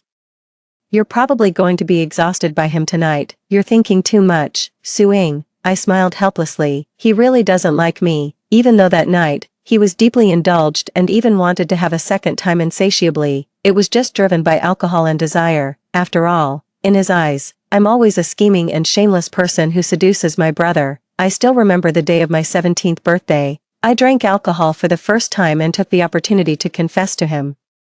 The look in his eyes when he looked at me was filled with unconcealable coldness and disgust, and since then, he moved out of the Zhao family's house and lived alone. He even started to avoid me openly and secretly, but at that time, I was young and ignorant, and I didn't know where my courage came from. The more Zhao Yandong avoided me, the more obsessively I pestered him, until 3 days ago, I finally got what I wanted. In my previous life, I was complacent and full of hope because of his indulgence that night. It wasn't until 5 years into our marriage that I finally woke up from that ridiculous dream. The sharp knife stabbed into my body again and again, and the intense pain was still like a maggot attached to the bone, reminding me day and night, don't make the same mistake again, stay as far away from Zhao Yandong as possible. It would be best if we never met again in this life. When you like someone, why do you have to selfishly possess him with so-called love? Nan Nan, come here. Zhao Yandong extinguished the cigarette, and his handsome face seemed to be covered with a layer of frost. I've been a bit afraid of him on ordinary days, especially when he is wearing formal attire and has a cold expression, as Suing said. I'm timid but also daring. Ever since I was a child, whenever Zhao Yandong glanced at me,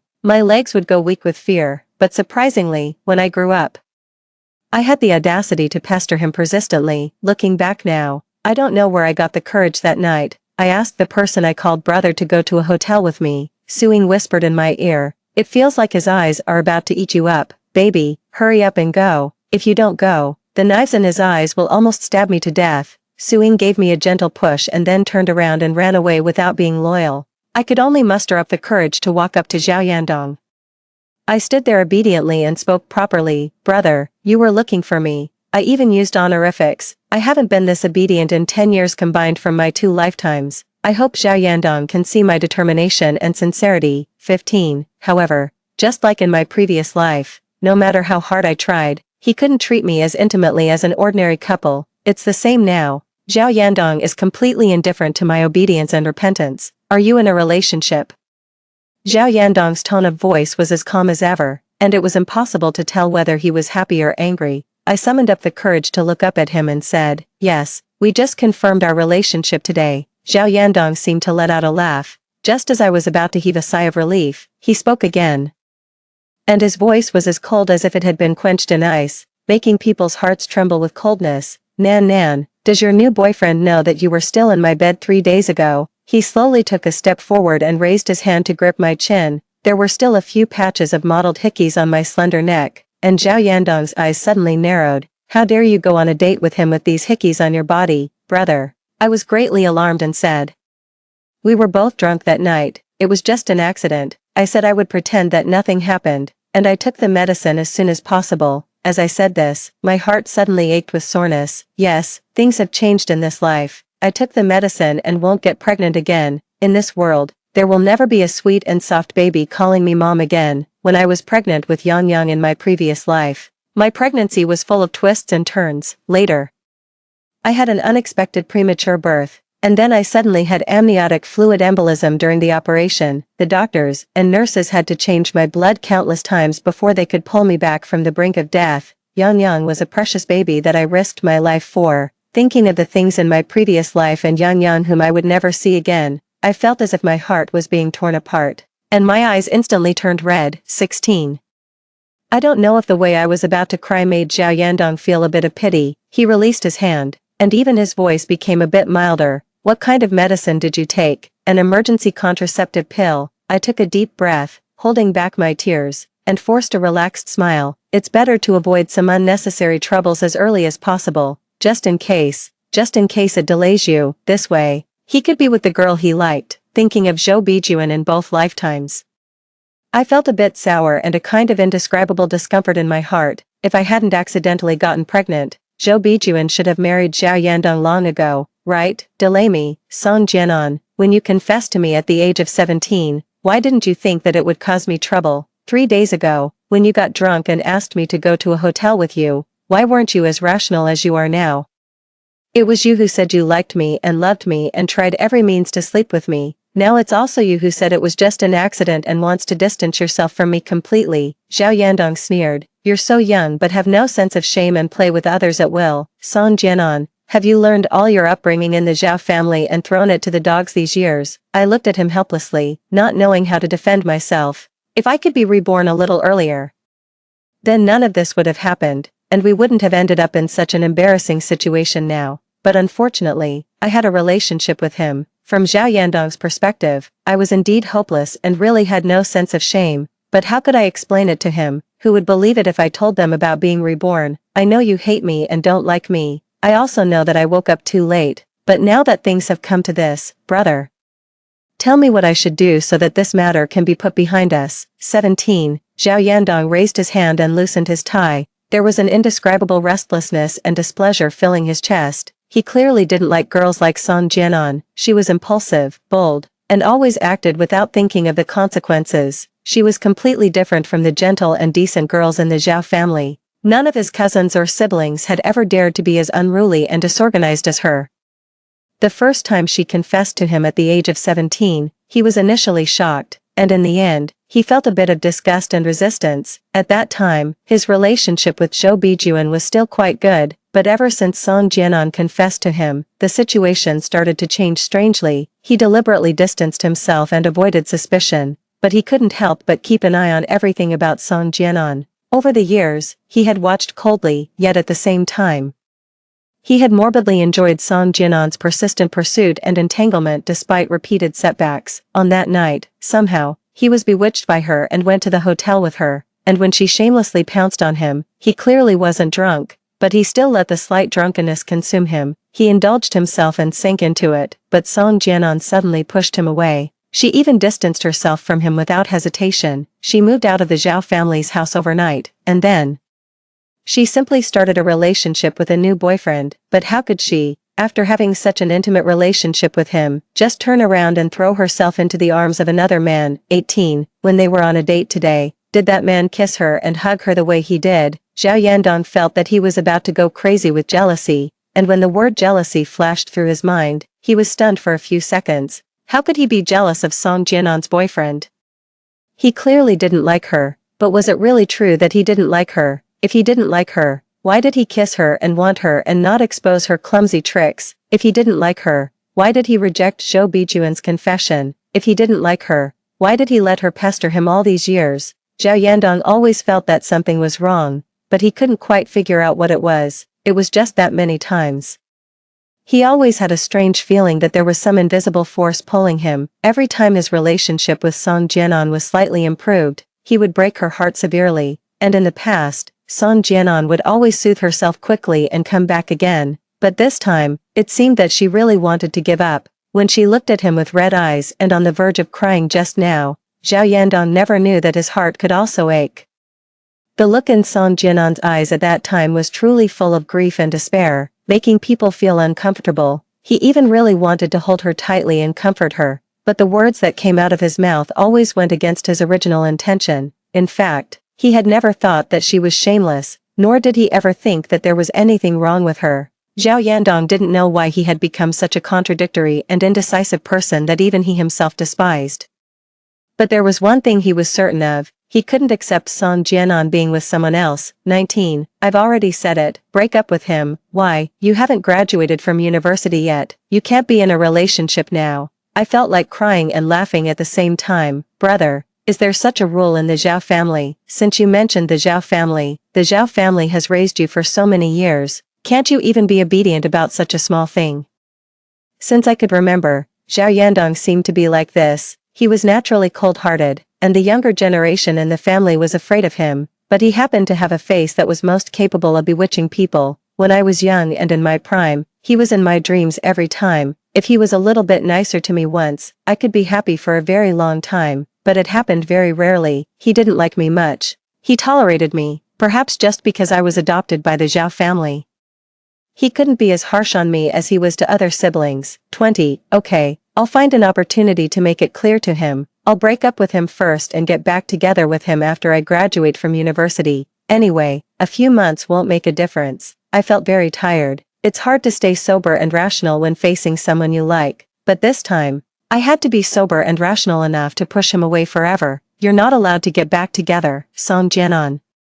Zhao Yandong held my shoulders and gently pressed me against the car body. Brother, I widened my eyes and horrified and forgot to push him away, and the next second, Zhao Yandong suddenly lowered his head and gently kissed me. You're already mine, no one else can touch you except me. Nan Nan, remember every word I said today. 21. It had been a long time since Zhao Yandong's car drove away, and I still couldn't come back to my senses. In a trance, I had a strange premonition.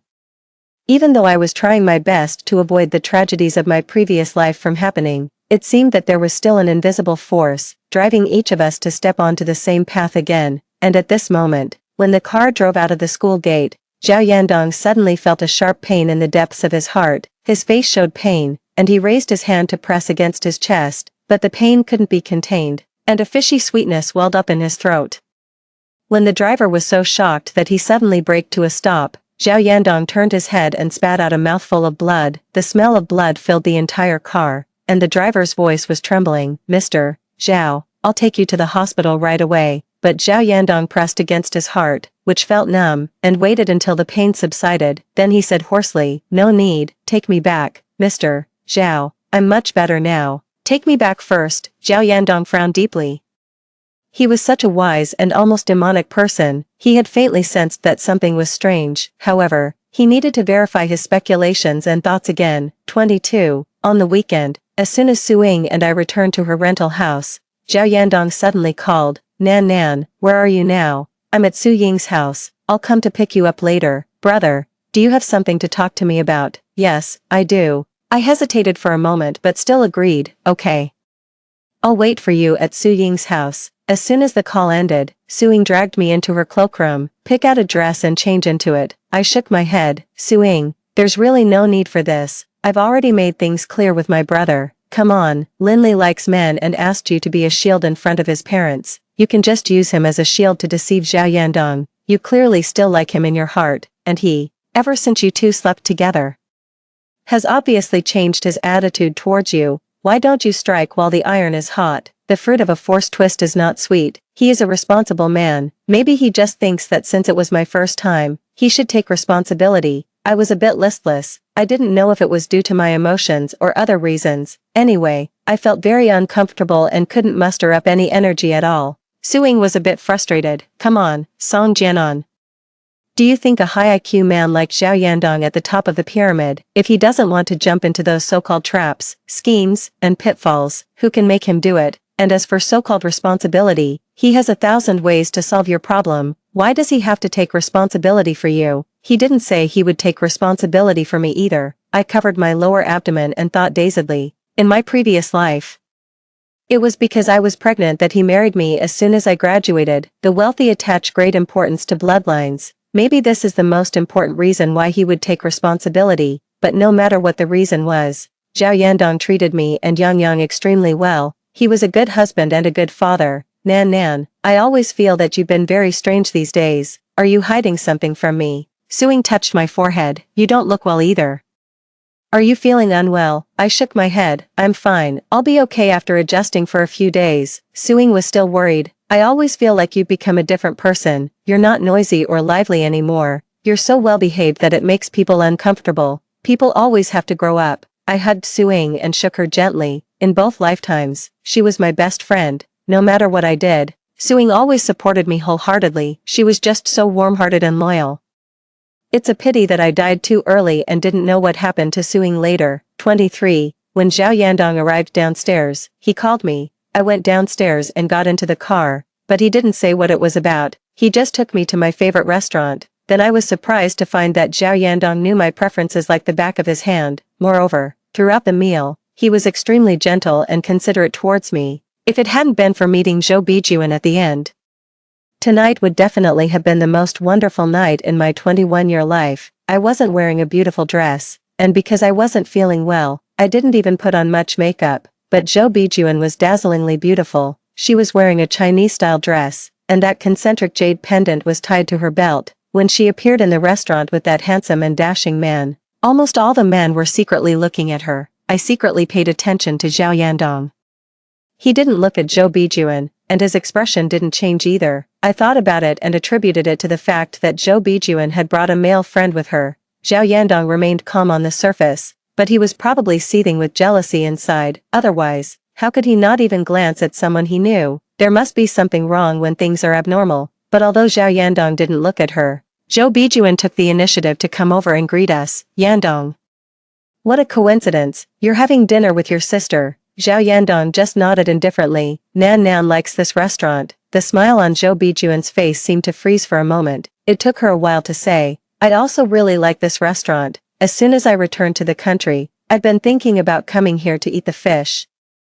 Zhao Yandong didn't reply. Instead, he just asked me, "Are you full?" I nodded. Zhao Yandong then called the waiter to settle the bill. Zhou Bijuan stood there feeling a bit awkward. The beauty with red eyes was even more pitiful. I couldn't even bear to watch it. But Zhao Yandong directly stood up and told me to leave, saying, "Take your time, Yandong and I are going back first." Yandong. Zhou Bijuan murmured his name. Zhao Yandong didn't look back. Instead, he grabbed my arm and said, "Watch the way." I followed him out of the restaurant in a daze and entered the elevator. My mind was in a complete mess. It took me a long time to sort out some thoughts. He must have pulled me on purpose, deliberately to make Zhou Bijuan jealous. There was no other reason for him to do this. 24. However, we had already reached the underground parking lot. Zhao Yandong still showed no sign of letting go of his hand. "Brother." As soon as I called out, Zhao Yandong exerted a little more force with his hand and directly pulled me into his arms. The next second, he lowered his head and kissed me again, and this kiss was deeper and more forceful than the one at school that day. Zhao Yandong didn't let me go until I was almost out of breath,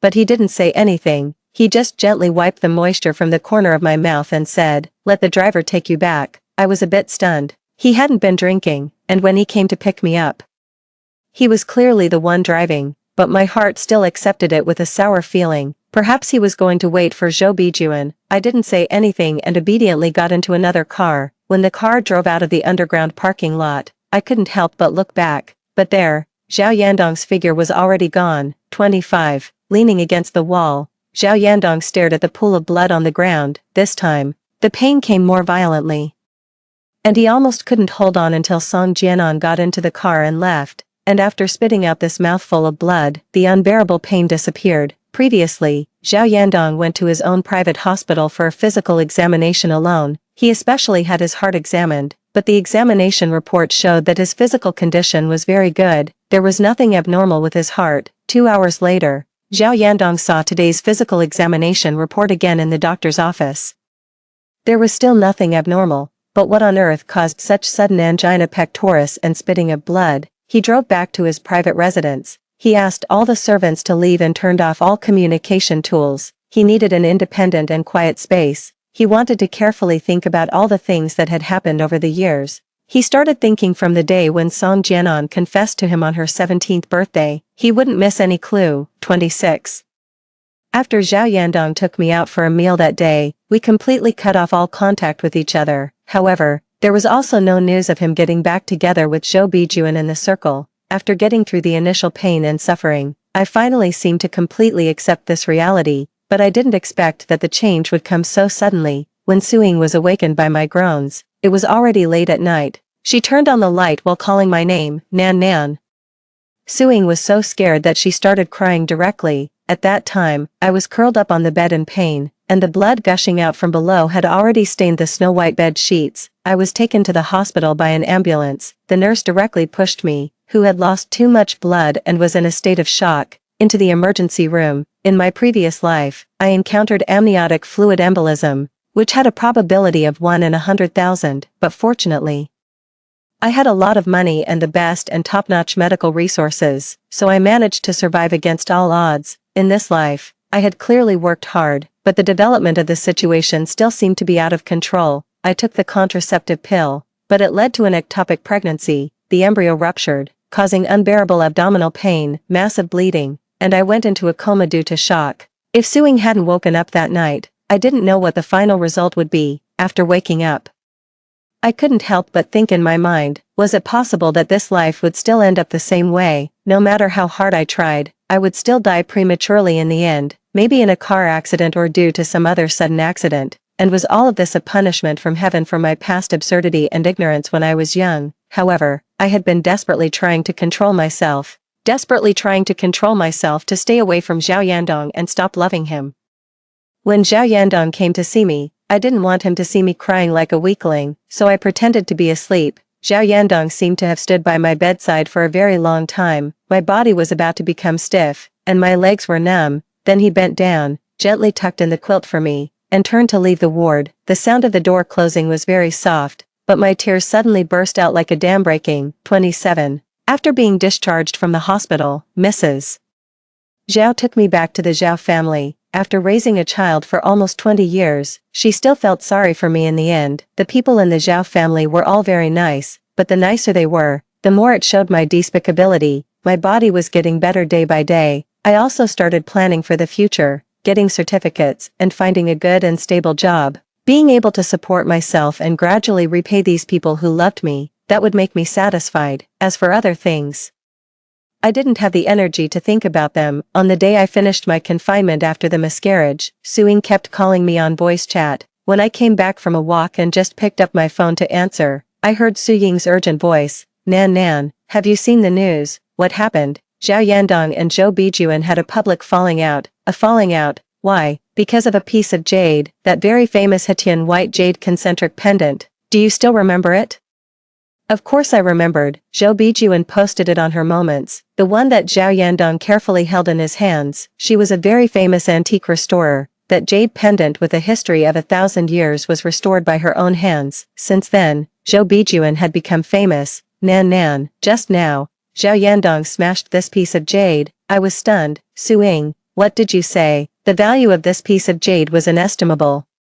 A renowned cultural relic collector had once offered a sky-high price of 1 billion yuan for it. I don't know what got into Zhao Yandong. First, he bought this piece of jade, and then he smashed it on the spot. Su Ying's voice was full of disbelief. Nan Nan, how rich is your brother exactly? 28. I randomly clicked on the videos online. All kinds of heated discussions were already boiling and noisy.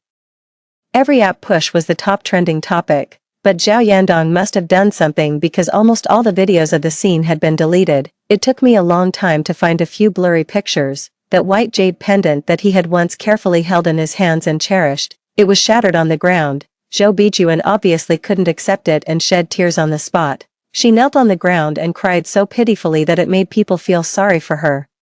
But Zhao Yandong's expression was very cold. He stood there, looking tall and elegant in a black suit, but his handsome face was like an iceberg that could never be melted. There was a terrifying chill emanating from his whole body. I had never seen him with such a serious expression. I didn't even dare to look directly at the picture. Just then, my phone suddenly rang. The name flashing on the screen was, Brother, 29. I was sitting in the car, next to Zhao Yandong.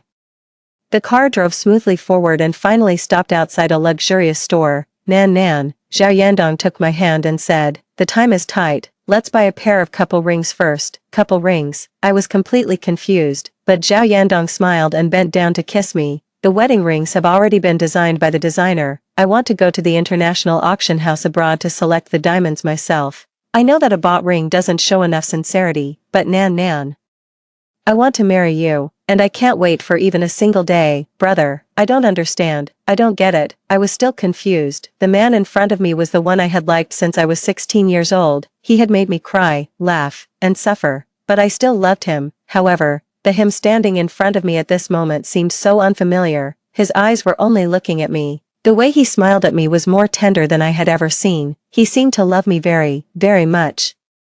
But how could Zhao Yandong love Song Jianan? My tears welled up unconsciously, and I took a step back in a daze. Don't lie to me, brother. Don't play with me like this. I'll take it seriously. I shook my head, laughed, and then cried again. Zhao Yandong, we can't get married. We can't be together. I didn't want to die, and I didn't want to ruin his life either. Nan Nan, do you still remember that you once studied antique restoration with Mr. Su? I immediately covered my ears.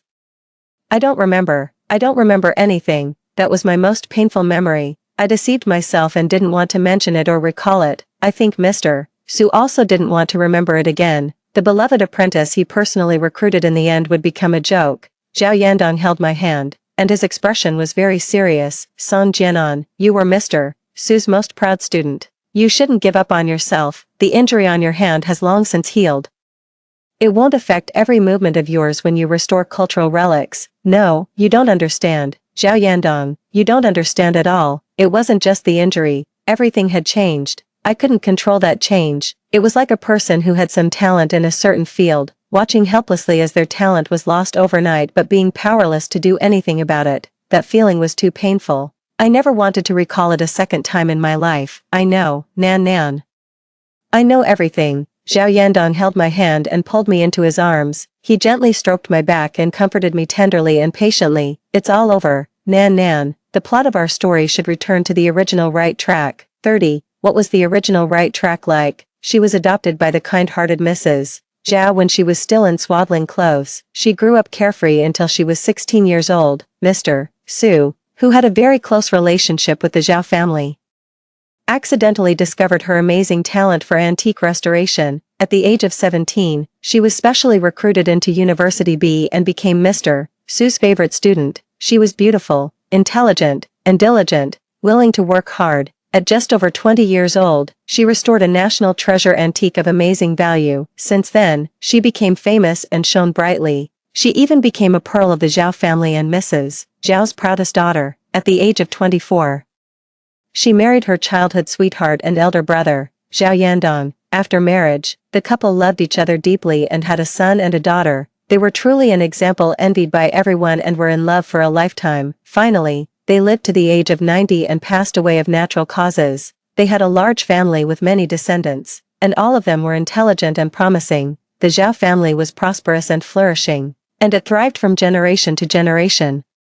The real ending of the story was as perfect as it could be. However, in the previous life, the husband and wife were separated by life and death. In this lifetime, he would never let the same tragedy happen again. That concentric pendant that he personally smashed, if it hadn't been destroyed by him at this moment, then, in the near future, it would be restored by its true owner, his wife, Song Jianan. When she started restoring this concentric pendant back then, she was accidentally injured on her hand. After the injury healed, she lost the talent and ability that she was most proud of. In the end, she became an ordinary person, and this jade pendant, by a twist of fate, was restored by Zhou Bijuan, which made her gain great fame. It also led to the tragedy of their whole life, so this time, he destroyed the jade pendant, corrected the plot, and prevented that yet-to-happen tragedy. Perhaps it was the mercy of heaven. In this second life, she had the memories of her previous life, and he, after her rebirth, began to be frequently reminded by a strange dream. 31. He had never experienced such pain in his life. In that strange dream, he married Song Jianan, and they had a very cute and well-behaved son. But in the 5th year of their marriage, Song Jianan was stabbed 17 times in an accident, and each stab was fatal. When he rushed to the scene, she had already died, and almost all the blood in her body had flowed out.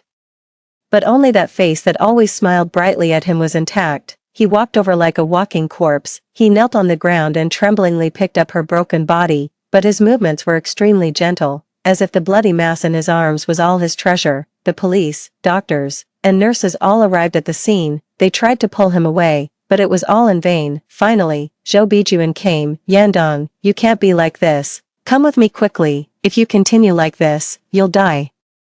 He didn't understand why. Zhou Bijuan cried and said, Yandong, listen to me. I love you, and I won't harm you. We were meant to be a perfect match. Song Jianan is dead. She deserved it. Now the plot should return to the right track. You love me, Yandong. I'm the one who will finally marry you and have children for you. But he pushed Zhou Bijuan away fiercely. I have only one wife. In this life, the next life, and for all eternity, I have only one wife. He murmured and continued to kneel on the ground, carefully picking up her drooping hand. The wedding ring was still on her ring finger. She had never taken it off. She still loved him deeply until her death. For the first time in his life, Zhao Yandong shed tears. Those burning tears fell in big drops on her face and her broken body. His heart started to ache, and he spat out blood mouthful by mouthful. In the end, it even gushed out, holding a white jade pendant. Zhou Bijuan kept murmuring, why is this happening? You clearly promised me that all the plot would go as I planned, but why doesn't he still love me? Zhao Yandong, Zhao Yandong. Zhou Bijuan crawled on her knees from the ground and tried to take off the wedding ring on his ring finger. Take off the ring, Zhao Yandong. Forget her, please. Zhao Yandong, forget her, or you'll die.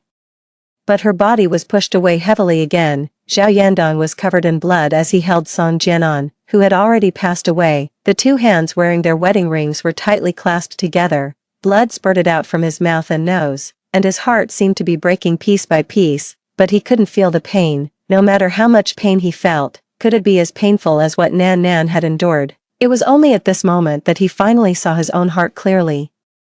And it was also only at this moment that those invisible things that had controlled him were completely pulled out of his life. He finally understood that he had always been in love with her, even though the setting was like that in a script, which always made him lose control. but the heart that loves someone can never be fake. In his dream, he watched himself die. If there is a next life, if there is an afterlife, he will make her the happiest woman in the whole world, the happiest wife. 32.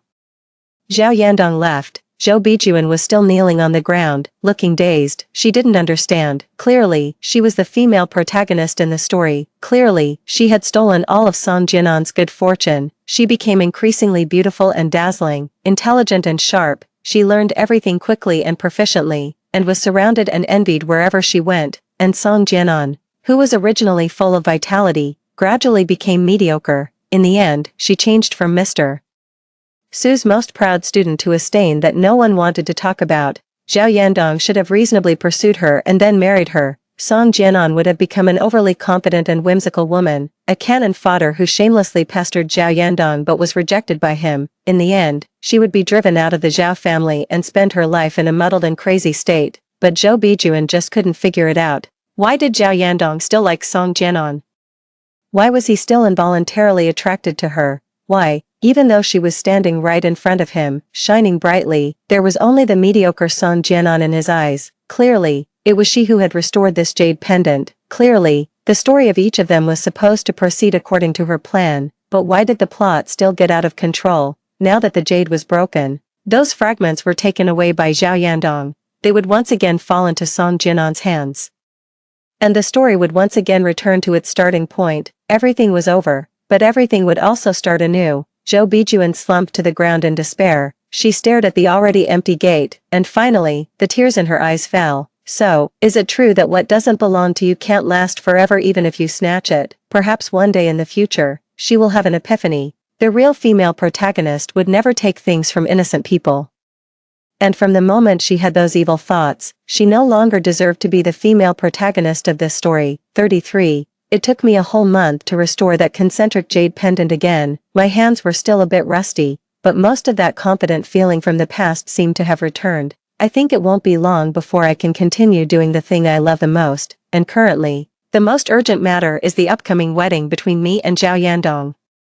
He was like a completely different person, gentle, patient, and clingy. We spent most of the day together, but Zhao Yandong still thought it wasn't enough. Every time he went on a business trip, he would take me with him. Suing was quite jealous of this, and the number of times we were together after marriage could be counted on the fingers of one hand, and every time I went out for less than 2 hours. Zhao Yandong couldn't wait to come and pick me up. Later, though, Zhao Yandong and I held a Chinese-style wedding. I asked Suing to be my only bridesmaid. I also gave her a big red envelope with a 6-figure amount and arranged for 10 extremely handsome guys to accompany her to eat, drink, and have fun, so Suing wasn't angry with me anymore. Also, this concentric jade pendant was decorated on my wedding dress. On our wedding night, both Zhao Yandong and I were very tired. I was tired from the weight of the phoenix coronet and embroidered dress, while Zhao Yandong was simply insatiable. It was as if he wanted to make up for all that he had owed in the previous life, doubling it back. In the end, he held me tightly and we slept with our necks intertwined. That night, we had the exact same dream. In the dream, Yang was flying in the sky on a beautiful little white horse. He said, "Mom, I've been waiting for a long time and searching for a long time. Many people wanted to be my mom, but I looked carefully, and none of them were as good as you. I still want you to be my mom, but this time, Mom will have to work a little harder because I'm coming back to find you with my little sister." Story 2. When Lu Jincheng was blinded by a car while saving his beloved, his friends and family gradually abandoned him. Only I stayed by his side, devoting 6 years to pulling him out of the abyss, only to overhear on the day I found out I was pregnant his brother questioning him about secretly marrying Bai Yuiguang while still being with me. Holding a cigarette casually in his hand, Lu Jincheng replied indifferently, "Su Wanyue is easy to deceive. As long as you all keep quiet, she will never find out." At that moment, I felt like my 6 years of dedication had turned into a joke. When I received the pregnancy report from the doctor, Lu Jincheng had disappeared. Eager to share the good news with him, I searched everywhere, only to accidentally find him chatting with his brother on the rooftop. His brother was saying, "Back when you were blinded in the accident and gave up on yourself, it was Su Wanyue who stayed by your side and helped you through the tough times, gradually getting you back on track, yet you secretly married Jiang Xian without telling her. Aren't you afraid of how hurt she'll be when she finds out?" My heart skipped a beat, and I instinctively withdrew the step I was about to take, doubting whether I had heard wrong. After all, Lu Jincheng and I had just celebrated our first wedding anniversary, and I had just successfully conceived. However, after a brief silence, Lu Jincheng spoke nonchalantly, "Don't worry, I won't let Wanyue find out. How long do you think you can keep this a secret?" His brother seemed not to support his actions. "Ah Chen, when you went blind trying to save Jiang Xian in that accident, she didn't even offer a greeting and left you at your most painful moment to go abroad with another man. What about this woman makes her so indispensable to marry? Xin didn't do it on purpose." Lu Jincheng suddenly interjected softly, his tone tinged with bitterness. "She had her difficulties. If it weren't for me, her parents wouldn't have forced her to go abroad with another man. I promised to marry her and I won't go back on my word. As for Wanyue, she's very naive, very easy to deceive. As long as you don't tell her, she'll never find out the marriage certificate is fake. I'll treat her well in the future. I'll make it up to her." I couldn't listen anymore to what they said next. Under the setting sun, Lu Jincheng remained as upright and handsome as ever, elegant and distinguished. Yet a stranger from beginning to end. Just an hour ago, he was still tenderly holding my waist, hoping that my recent poor appetite was due to pregnancy, hoping that I could bear him a child. Now he was saying our marriage certificate was fake. I clenched the pregnancy report in my trembling hands, feeling weak all over, my mind buzzing with noise. Unaware of when it started, the sky began pouring rain. I walked aimlessly in the rain, feeling the cold of summer for the first time. My body was numb with chill, and my lower abdomen hurt so much that I lost sensation. I am an orphan, having faced cold stares and bullying since childhood. In my first year of high school, when I was cornered and bullied by a group of girls in an alley, it was the passing Lu Jincheng who rescued me. He was young and still a stranger back then, yet he was like a beam of light illuminating my entire future. In that moment, I secretly harbored a crush on him. Becoming just another girl among the many who admired him, I was fully aware of the gulf between us, and I also heard about a girl he liked named Jiang Xian. For years, I dared not hope for more, nor did I ever disturb him, until 6 years ago, when I accidentally learned of his accident and heard from friends how he couldn't accept his blindness, locking himself in his room day and night, smoking and drinking, alienating not just friends but also family. Even his own parents had given up on him. When I saw him in the other garden, he was slumped on the damp, cold floor, utterly broken. He threw things at me, cursed me, and tried to drive me away, just as he did with others, but I didn't back down. He had once brought light into my life, and I was determined to return that light to him, to help him escape from that cold, damp place. Perhaps it was my sincerity and resilience that moved him. From his initial strong resistance, he gradually adapted and began to recover. Slowly emerging from his low point, our relationship warmed over days and nights spent together. The day he was wheeled into the surgery room, he was visibly moved and grabbed my hand. Yeah, once my eyes are better, let's get married." Okay. With tears in my eyes, I nodded. "Whether your eyes get better or not, we'll get married." The surgery was a success. His eyes regained their sight, and he didn't break his promise. He immediately took me to get our marriage certificate.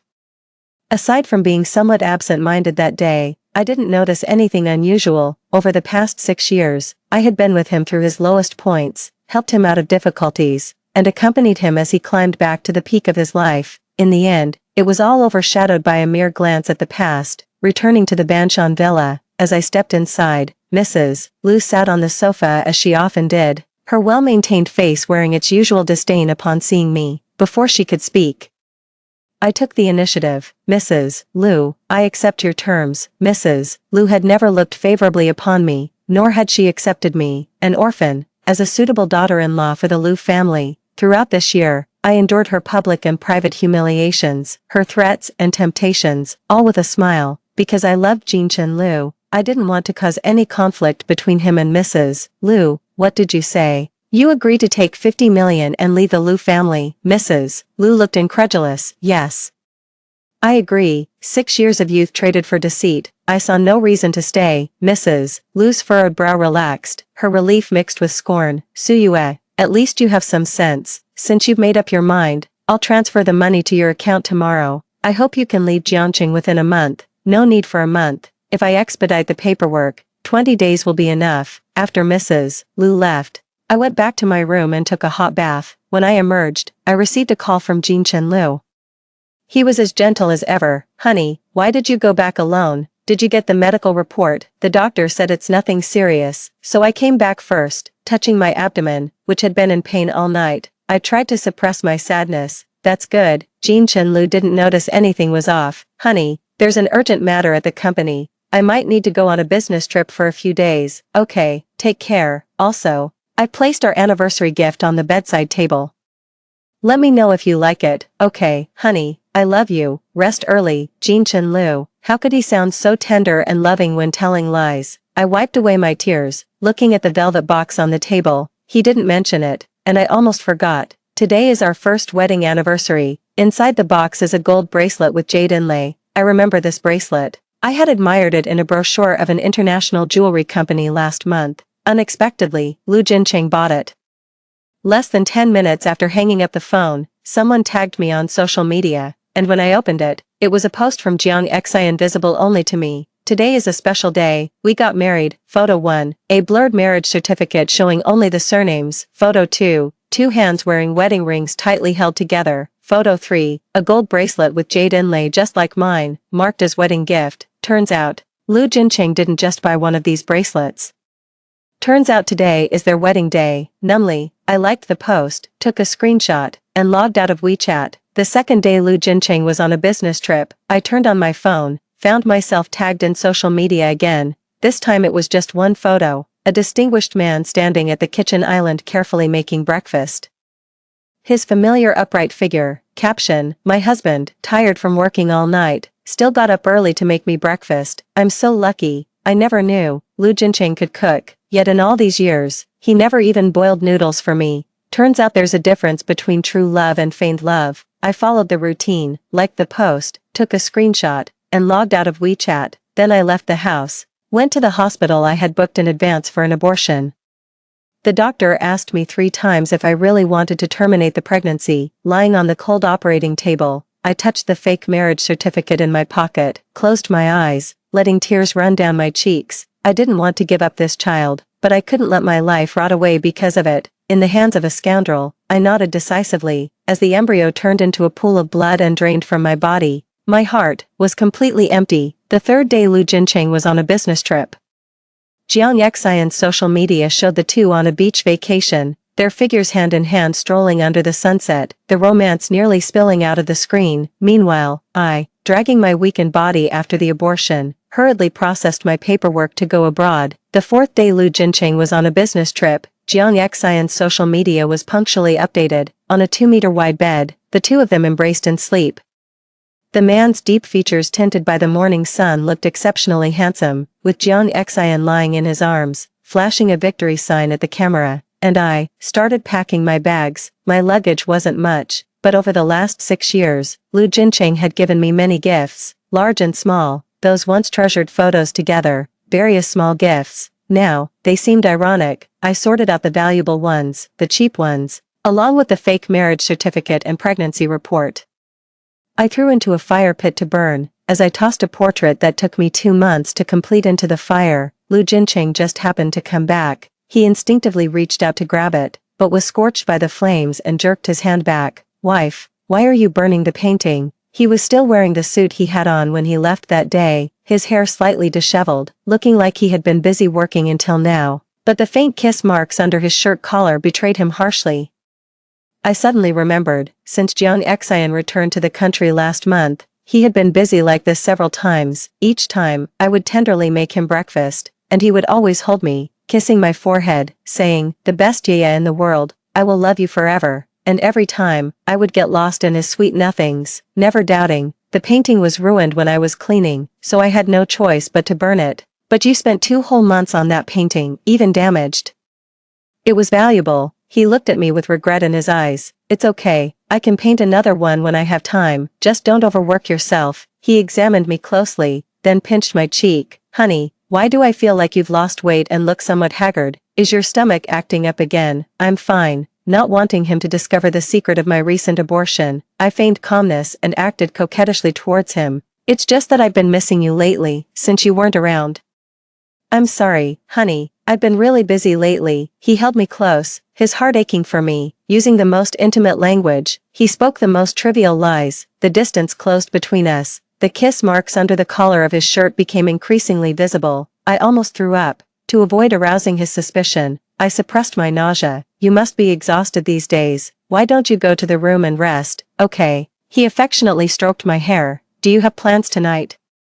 I can take you to see a movie. There's a new art film that just came out. Sure, let's meet up tonight. In the afternoon, I went for a follow-up check at the gynecologist. I managed to collect all the reports before the office closed. They showed the abortion was successful. It was as if the child had been here and yet never had been, like a small stone that briefly stirred my heart and then slowly settled down. In the evening, I met Lu Jinchen at the cinema. He curiously noticed the papers in my hand. Honey, what's that? Without a change in expression, I stuffed the papers into my bag. Just some test results I hadn't collected last time. I picked them up on the way. Why didn't you tell me to come with you to the hospital? Why must it be you who accompanies me? After all, you won't be in my future. Because you've been too busy and tired recently. I smiled at him. Lu Jinchen sighed softly and embraced me lovingly. Honey, I've indeed been busy with work, but I'll always make time for you whenever you need me. I stiffened in his embrace. A cold laugh spread from the depths of my heart. Whether he was busy with work or busy spending a honeymoon with his old flame, only he knew for sure. In the past, when he spoke such sweet nothings, I would have immediately hugged him tightly, kissed him, and told him I wanted to be with him forever. But today, Ah Chen, Mrs. Lu, what a coincidence, suddenly. A playful voice came from behind. I turned around. There stood Jiang Xian, not far away, wearing a deep V-neck red dress and her chestnut curly hair softly cascading around her, looking sexy and beautiful in the crowd. She looked at me, a smile in her eyes, but with a barely noticeable provocation hidden within. A month ago, I met her once at Lu Corporation. At that time, I didn't know her purpose for returning to the country, and added her on WeChat after she took the initiative to be friendly. I glanced at Lu Jinchen beside me. Perhaps even he did not realize that the moment Jiang Xian appeared, he instinctively let go of me. Jiang Xian, what are you doing here? I came to see the new movie. Are you guys fans too? He asked. Yeah, my wife loves it, Lu Jinchen replied, his initial panic replaced by a calm demeanor, emphasizing the word wife to subtly warn Jiang Xian not to play with fire. Jiang Xian's face visibly paled, and she bit her lip. I'm really envious of Mrs. Lu. Having her husband accompany her to the movies. You'll have that too, someday. Lu Jinchen avoided her gaze, pretending they were no longer close. Then he affectionately said to me, Wife, let's go inside. I nodded. Under the dim lights, Jiang Xian's face turned even paler. Not long after the movie started, Lu Jincheng's phone began to light up continuously. He glanced at it and then dismissed the call. I pretended not to notice and continued to focus on the movie until he excused himself to go to the restroom. Only then did I take my eyes off the big screen and pick up my phone, just in time to see a message from Jiang Xian. Mrs. Lu, what's so good about a movie? Why not come to the restroom, and I'll show you something explosive. I went as she suggested, arriving at the restroom at the end of the mall. A deep warning voice echoed from a stall. How many times have I told you not to show up in front of Su Wanyue? Why not? She's just a home wrecker, a mistress, while I am your rightful wife. Jiang Xian protested. Shut up. Wanyue is not a mistress. Everyone in the circle knows she went to that garden to look after you just to climb up the social ladder, and you're the only one protecting her. Jiang Xian. Have you forgotten our agreement? Jiang Xian paused, then started to act coquettishly. I haven't forgotten. I just missed you. Don't you miss me at all? Look at yourself. You obviously want me too. His reproach quickly turned into a low groan. Shadows moved. He pressed her heavily against the door. You little temptress. You're going to be the death of me. You were the one who said Su Wanyue is easy to deceive. Anyway, you can't be so reckless next time, and don't dress so provocatively. Got it? Ah, honey, be gentle. Amidst the moans, Jiang Xian's red dress fell to the floor, like a blooming blood-red rose. I tightened my grip on my phone, struggling not to break down. Back in the car, I sent Lu Jincheng a message saying I had to go home early. I sat in the car, calming myself for a long time before starting the engine. Just as I drove off, a figure suddenly darted in front of the car and crashed into the front. I was startled and quickly got out to check. When I heard a familiar gasp nearby, Xin, it was Lu Jincheng. He forcefully pushed me aside. I staggered, hitting my forehead hard against the car. It hurt, but he didn't spare me a second glance. Instead, he quickly picked up Jiang Xian from the ground. Xin, how are you? Jiang Xian's face was deathly pale, her trembling hand covered in blood reaching out to me. Su Wanyue, I already explained to you. I broke up with Chen a long time ago. Why did you still try to harm me? I was speechless. This woman was really willing to hurt herself to frame me.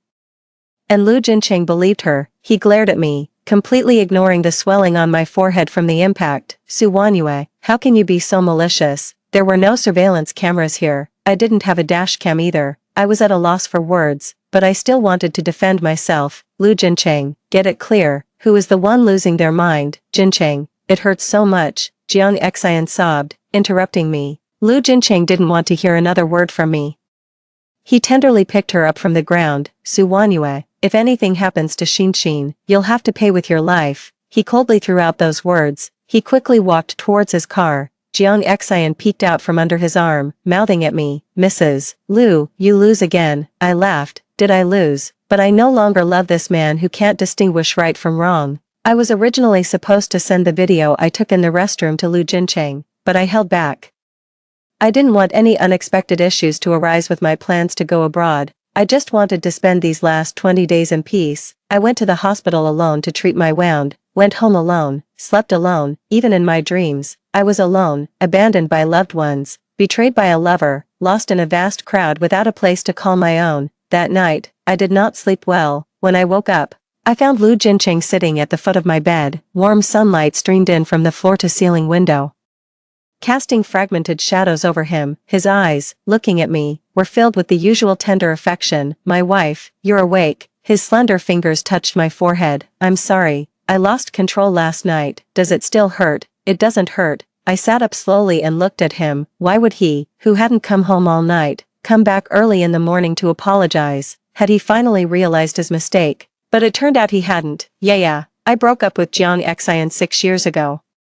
We're just friends now. You didn't need to do something so dangerous because of her. He paused, seeing that I didn't respond. He continued, Jiang Xian is a pianist. Her hands are her life and livelihood, and now they're injured because of your impulsive act. So, he still believed Jiang Xian's words, still thought I had intentionally bumped into her. In his heart, I was that vile and despicable. My hands clenched tightly under the blanket. I stared at him steadily. So, what now? He stumbled over my question, his gaze shifting slightly. So, I hope you can apologize to her, and we can put this behind us. He wanted me to apologize to that woman. I almost laughed out of anger. Did she ask for this? Lu Jincheng fell silent. Silence meant consent. It seemed Jiang Xian was deliberately provoking me. Yeah, I know you did it because you love me too much. But, Lu Jincheng, I cut him off lightly. Let me ask you, do you really understand me as a person? What do you mean? Do you really believe that I intentionally bumped into her? Yeah, nobody jokes with their own life. He frowned. He didn't believe me at all. In that case, there was nothing more I could explain. Lu Jincheng, I'll say it again. I didn't intentionally bump into her, and I won't apologize. You should leave. Su Wanyue. He called out my full name with a heavy tone. The last time he used my full name was when he was blinded. He pushed me away in panic, curling up and saying, Su Wanyue. Everyone else has abandoned me. Can you please not care about me too? I stumbled and fell to the ground. It hurt so much, but I didn't back down. I crawled over and grabbed his hands, pounding on himself, firmly saying, unless your eyes are healed, I will never abandon you. He suddenly hugged me tightly, crying. He promised never to get angry with me again, but today, he lost his temper over another woman. Realizing he had lost his composure, his expression softened, and he pulled me into his embrace. Sorry, honey, I didn't mean to snap at you. I lost control for a moment. If you don't want to apologize, just rest for now. He then gently kissed my forehead. Are you hungry, dear? I'll ask Sister Chen to cook something for you. Sister Chen is quite a good cook, but as I ate, the food tasted bland, as if I was chewing wax. I ate a little and then made an excuse to go back to my room to rest. In the afternoon, Lu Jincheng thoughtfully brought me a glass of milk. Honey, you didn't eat much at noon. Have some milk. Thank you. I took the milk and drank it quietly. Lu Jincheng watched me finish drinking, looking like he had something to say but hesitated. I took the initiative to ask him, is there something you want to talk about? Are you free tonight? Join me at a friend's birthday party. Lu Jincheng has many friends, but most of them don't like me. They look down on me and even mock me behind my back, saying I'm a toad lusting after a swan. I thought that was why Lu Jincheng was hesitant to tell me, but wanting to go abroad smoothly, I agreed. It wasn't until I entered the banquet hall that I realized the friend he mentioned was Jiang Xian. she sat in the center of the sofa. Wearing the same sexy red slip dress and her hair in glamorous waves, her arm was wrapped in thick gauze, which didn't seem to affect her poised elegance. A friend saw me enter, deliberately raising their voice. They said sarcastically, "My friend here, her skin is as thick as a city wall," knowing he doesn't love her but still shamelessly trying to marry him. And guess what? What then? She succeeded in climbing up the ladder. Who knows how long she can show off? Enough.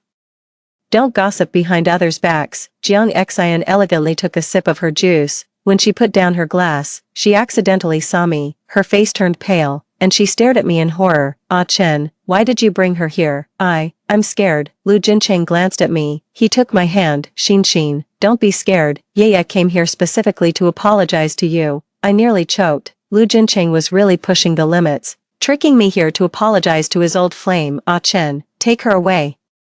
She's going to kill me." Jiang Xian acted as if she was terrified. I watched her performance coldly, curious to see what new antics she would pull. Lu Jincheng saw that I remained silent. He whispered in my ear, "Honey, just apologize to her." "Okay, if you do, I can agree to anything you want." "Lu Jincheng, I told you I won't apologize." Yeah, please listen." "Sorry, I can't comply." I turned around to leave. Lu Jincheng grabbed my wrist, still keeping his voice low. Yeah.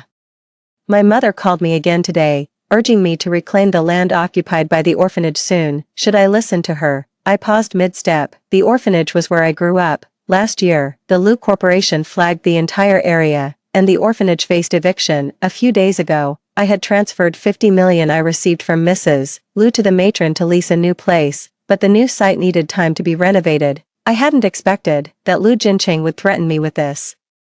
Just to make me apologize to his beloved. The man before me had become a stranger. Even before this, he had been very kind to me and had taken great care of the orphanage. "Lu Jincheng, must I really apologize?" I asked, holding back tears. A flicker of reluctance passed through his eyes, but he gently touched the top of my head. "Mimi, it's just an apology." "Fine, I'll do it." I turned around and walked step by step towards Jiang Xian. Jiang Xian watched me. A barely noticeable hint of intent gleamed through her fearful eyes. She pointed to the cake on the table and spoke cautiously. "Mimi, I know you hate me, but I swear, there's nothing between Aching and me. Please don't target me anymore. Let's eat some cake and make peace." I looked at the cake on the table, mango flavored. Clearly, it was specially prepared for me. I then looked at Lu Jincheng. He knew I was allergic to mangoes. Yet he remained silent. "Mimi, don't you want to?" Jiang Xian looked increasingly aggrieved. "Aching, if Mimi doesn't want to, let's not force her," she said. "She wants to," Lu Jincheng insisted, looking down at me, his gentleness tinged with a stern warning. "Mimi, is that right?" The last bit of hope shattered. I felt a chill in my heart and squatted in front of the coffee table. Jiang Xian personally cut a large slice of cake and handed it to me with a forced smile. "Mimi, this is a birthday cake Aching specially ordered to apologize to me.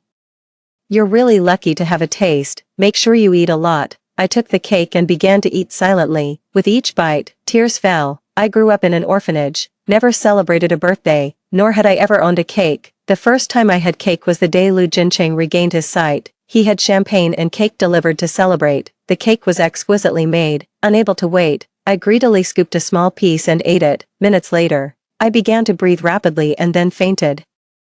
Lu Jincheng was terrified. He carried me out of the villa, urging the driver to hurry, his eyes red as he begged me to hold on. I was in pain, but I could clearly feel his tears falling on my cheeks. Back then, he truly loved me and was scared something would happen to me. But today, despite knowing I was allergic to mangoes, he allowed his beloved Jiang Xian to trouble me, forcing me to eat the cake. In his heart, making Jiang Xian happy was more important than my life. Angry and tearful, I stuffed large bites of the cake into my mouth. After finishing one piece, I started on the second, then the third. Under the watchful eyes of everyone, I had almost eaten half of the entire cake. Lu Jincheng's expression changed slightly, and he started to speak but stopped. "Mimi, you, Lu Jincheng, I deliberately crashed the car into your Miss Jiang. I was wrong, and I apologized to her. Is this sincere enough? Xin didn't ask you to keep eating. If I don't keep eating, will your Xin let me go? Can the orphanage be saved?" I laughed as tears flowed down. "Lu Jincheng, I finished the other half. Please don't threaten me with the orphanage anymore." "Okay." Lu Jincheng was at a loss for words. I tightened my grip on the spoon and continued to eat voraciously. "Enough. Lu Jincheng could no longer bear it and knocked the spoon from my hand. Su Wanyue,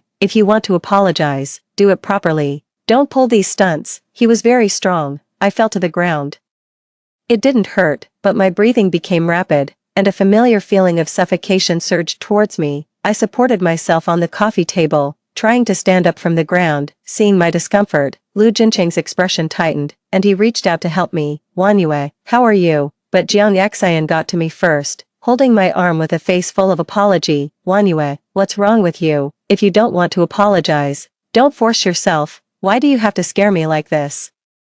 She finished crying and then lifted her tear-stained face to Lu Jincheng. Jincheng, what's wrong with Wanyue? Is she really unwell or just pretending? I'm scared by her actions. Her fingers, wrapped around my arm, pinched into my flesh deliberately. I struggled to shake her off, but she deliberately sat down hard on the floor, hitting the table leg with her bandaged hand. She cradled her hand, her face painfully contorted. Wanyue, why did you push me? My hand, Xin, Lu Jincheng's hand, initially extended toward me, ultimately turned towards her. He pulled her into his embrace. Jiang Xian looked up at him with tears in her eyes. My injury, it seems to have split open. Jincheng, will my hand be ruined? No, I'll take you to the hospital right now. Lu Jincheng picked her up from the floor and walked towards the exit. As he passed by me, his steps faltered slightly, and he glanced down at me gasping on the ground. His gaze was doubtful, hesitant. But he did not look back at me again and walked away with long strides. The room fell silent. Only the sound of my heavy breathing remained. As I shivered and reached out for my phone to seek help, the crowd started to buzz. Cold discussions filled the air. Lu Jincheng has left. Who is she performing for now? She's been acting for so many years, must be a habit by now. Honestly, I'm quite envious of her. If only I had known, I would have gone to the Lu family estate to play a submissive role. Maybe I'd be Mrs. Lu by now. Forget it, only girls from humble backgrounds can endure such a demeaning life. I really want to see how low she can stoop. My consciousness began to blur.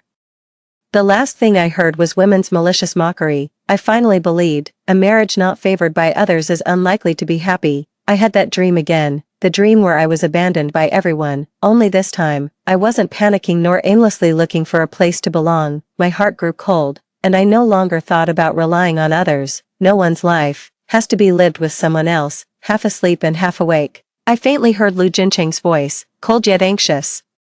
What exactly is wrong with Wanyue? Why hasn't she woken up yet? President Lu, rest assured, Mrs. Lu has basically come back from the brink. She'll wake up soon. Don't lie to me. You have my word. The doctor spoke in a pleasing tone. After he left, Lu Jincheng gently took my hand in his, moving my fingers across his stubbled chin. Yeah, please wake up soon. Don't scare me. His voice was tender, as if I were the only love of his life, irreplaceable, if it weren't for Jiang Xian. I might have been deceived again. I slowly opened my eyes. He was overjoyed, gripping my hand even tighter, but his joy soon turned to regret. My wife, you're finally awake. I'm sorry, I didn't mean to force you to apologize to Jiang Xian. I was just afraid that if you didn't, she might sue you. I didn't realize your mango allergy was so severe. I shouldn't have let you eat that cake. I gave a bitter smile. He wasn't unaware. It's just that Jiang Xian's moods mattered to him more than my life. The truth was in my heart. I couldn't be bothered to argue with him or listen to his insincere excuses. Amid his endless apologies, I calmly said, Husband, I would also like a birthday party. Is that okay? Lu Jincheng was taken aback, quickly nodding his head. Of course, my wife. You can have as big a birthday party as you want. I don't need it to be big, but I want it to be at the other manor. Why do you want it at the other manor? He kissed my fingers. My wife, we could choose a better location, like a private vineyard or a private island, but I just want it at the other manor. I met his concerned gaze. Husband, the other manor is where our love blossomed and bore fruit. It holds extraordinary significance for me. Lu Jincheng fell silent, his eyes cast downward, hiding a trace of guilt. After a moment, he looked up. All right, then let's have it at the other manor. Thank you. Since the other manor was where our relationship was confirmed, it should naturally be the place where we part. Let it be a formal farewell. The other manor isn't big and its location isn't great, which is why it became the place where the Lu family discarded Lu Jincheng, deemed useless. Yet this place with no apparent advantages caught Jiang Xian's eye. Nothing has changed here. It's full of memories, everywhere reminding me of how Lu Jincheng and I grew together and loved each other. However, The wedding photo of Lu Jincheng and me on the bedroom wall had been replaced at some point with a campus oil painting. The two figures stretched by the setting sun in the painting were clearly Lu Jincheng and Jiang Xian. Seeing me watching the painting expressionlessly, Lu Jincheng looked somewhat guilty. My wife, I was planning to move the wedding photo back to our bedroom to hang, and just decorate here with the painting. I quietly nodded, and as I turned around, I saw a torn black stocking messily thrown on the big bed in the center of the bedroom. The stocking looked familiar. It was the same one Jiang Xian wore in the risque photo she sent me the day before yesterday. It seems the other matter has been tainted. My last sanctuary was gone with Lu Jincheng's change of heart. Suddenly, I felt nauseous but couldn't vomit. Lu Jincheng seemed to notice the black stocking too. His expression hardened. He turned me around, saying, "Wife, our guests have almost all arrived. Let's go downstairs." I didn't want to stay a second longer. Together, we headed for the bedroom door. Downstairs, the party had already started. As the glasses were exchanged in a lively toast, I immediately spotted Jiang Xian at the center of the crowd. She wasn't wearing her usual red dress, but her presence was as radiant as ever. Perhaps it was because she was Lu Jincheng's first love, or perhaps because everyone but me knew that she was truly Mrs. Lu. Wherever she went, she was the center of attention, like the moon surrounded by stars. Lu Jincheng, watching the crowd's lighthearted banter, unconsciously tightened his arm around my waist and leaned in to whisper in my ear, "Wife, Jiang Xian feels quite guilty about the cake incident, so she made it a point to attend your birthday party today." His voice was low, yet loud enough for Jiang Xian to overhear. Jiang Xian shook her wine glass at me. "Mrs. Lu, I'm really sorry about the cake." Her apology lacked sincerity and seemed more like a provocation. Under the watchful eyes of the crowd, I returned her gesture with a cool smile. "It's all right." It seemed Lu Jincheng preferred to keep me away from Jiang Xian. After making some polite conversation with friends, he thoughtfully escorted me to a temporarily arranged resting room, claiming he was worried I'd get tired, and said he would call me when it was time to blow out the birthday candles. I had already lost interest in the celebration and planned to leave through the back door. Unexpectedly, I overheard Lu Jincheng's angry voice near the pool. "What exactly do you want? Do you enjoy making my life difficult?" I turned to look and saw Lu Jincheng pinning Jiang Xian against a wall, his hand tightly clasped around her neck, his face as cold as ice. Yet Jiang Xian was not afraid. She gently lifted his lip with her slender fingers, her smile teasing. "Lu Jincheng, what era do you think this is? Keeping both a wife and a mistress? What do you mean?" He growled. "What I mean is, you can't hide the truth forever. Sooner or later, Su Wanyue will find out her marriage certificate is fake, so you purposely came to the villa and left those traces intentionally. I love you too much." His handsome face darkened. "Jiang Xian, if you want to play it this way, then we, Chen." Jiang Xian placed her finger on his lips, her expression softening. "I know Su Wanyue has helped you and you want to repay her, but this isn't the way to do it. You're just hurting her. If you really want to make it up to her, give her some money and let her leave Jiang City. I believe she'll understand that a forced melon isn't sweet and will agree to leave." Lu Jincheng's expression turned icy. "I won't let Wanyue leave me. I'm warning you, today is Wanyue's birthday, and I won't allow you to cause trouble or hurt her." He gritted his teeth, pushed her away, and turned back to the house. Under the swaying shadows of the trees, Jiang Xian suddenly laughed. She twirled a strand of hair by her cheek and raised her voice. "Miss Su, you've really surprised me." "Not as much as you have," I replied, stepping closer to her. She turned her head to look at me, sarcasm clear in her eyes.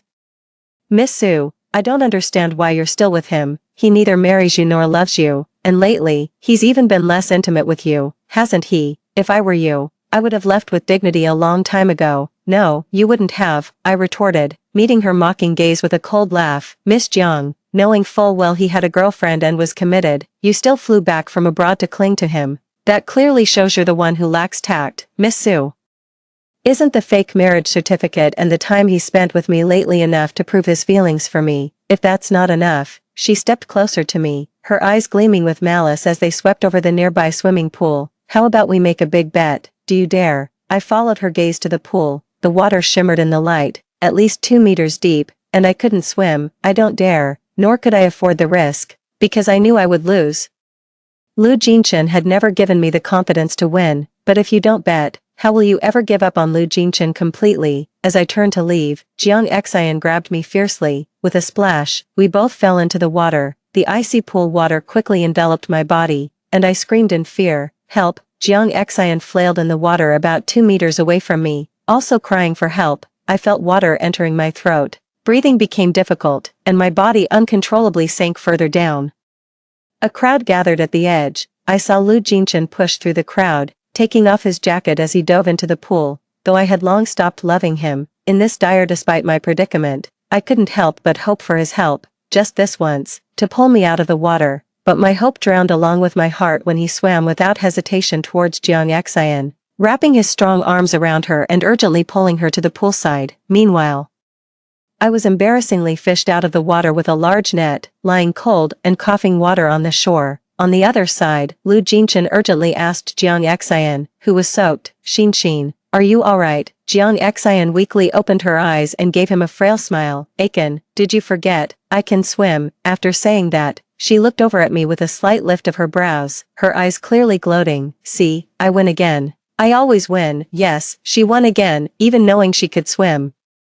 Lu Jinchen chose to save her first. The surroundings fell eerily silent, and I could even see the pity in everyone's eyes. Miss Su, are you alright? Do you need an ambulance? Someone finally asked. It was this question that made Lu Jinchen remember that I, his wife, was also there. He frowned slightly and walked towards me, asking, UMA, what are you playing at? His tone was clearly accusatory. Suspecting that I had pushed someone on purpose. Aiken, the water is so cold. I can't breathe. Jiang Xian clung to his clothes, her face red and gasping for air. As usual, Lu Jinchen left me to carry her towards the car. As he passed by me, he gave me a deep look and instructed the staff nearby, quickly take Mrs. Lu back to change her clothes. Wait, I called out to his retreating back. After a moment, I slowly got up from the wet ground. Jiang Xian, held in Lu Jinchen's arms, looked at me with a provocative smile. I raised my hand and slapped her hard across the face.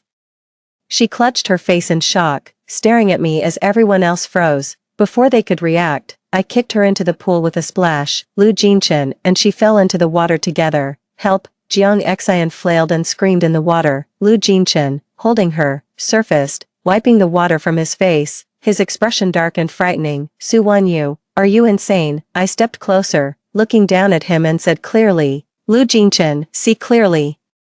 This is what causing trouble really looks like. Without giving him a chance to speak, I turned and walked towards the gate of the villa, my body dripping wet. Behind me, I could faintly hear the guests discussing, all shaming me, but I didn't care, not anymore. I didn't want to take another look at this cold and indifferent place. I returned directly to the bridal suite, took a hot shower, changed into clean clothes, wiped away all traces related to me in the bridal room, and placed the prepared document bag on the bedside table. I walked out without looking back. The sunshine outside was just right, warming me like I was being reborn. I sent a message to Mrs. Lu, telling her I had left according to plan, and it seemed she was quite pleased. She couldn't wait to make the call. Su Wanyue, you better never come back. I won't be coming back. There are no relatives or friends here for me. I see no reason to return. The only thing I can't let go of is the orphanage.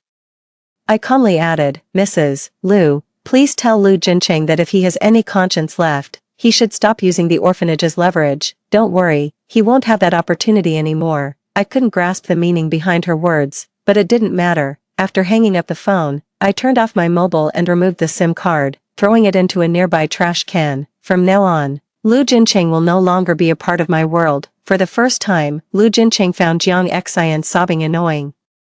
It was also the first time he didn't feel sympathy for her tears. Instead, his mind was haunted by the image of Su Wanyue, soaking wet, turning away with eyes full of scorn and determination. This unfamiliar Su Wanyue frightened him a bit, and naturally, his heart was in turmoil. He picked up his phone and walked towards the hospital room door. Jiang Xian quickly grabbed him, her eyes tearful. Aichen, don't go. I'm scared. What are you scared of? Lu Jincheng looked down at her. I'm scared.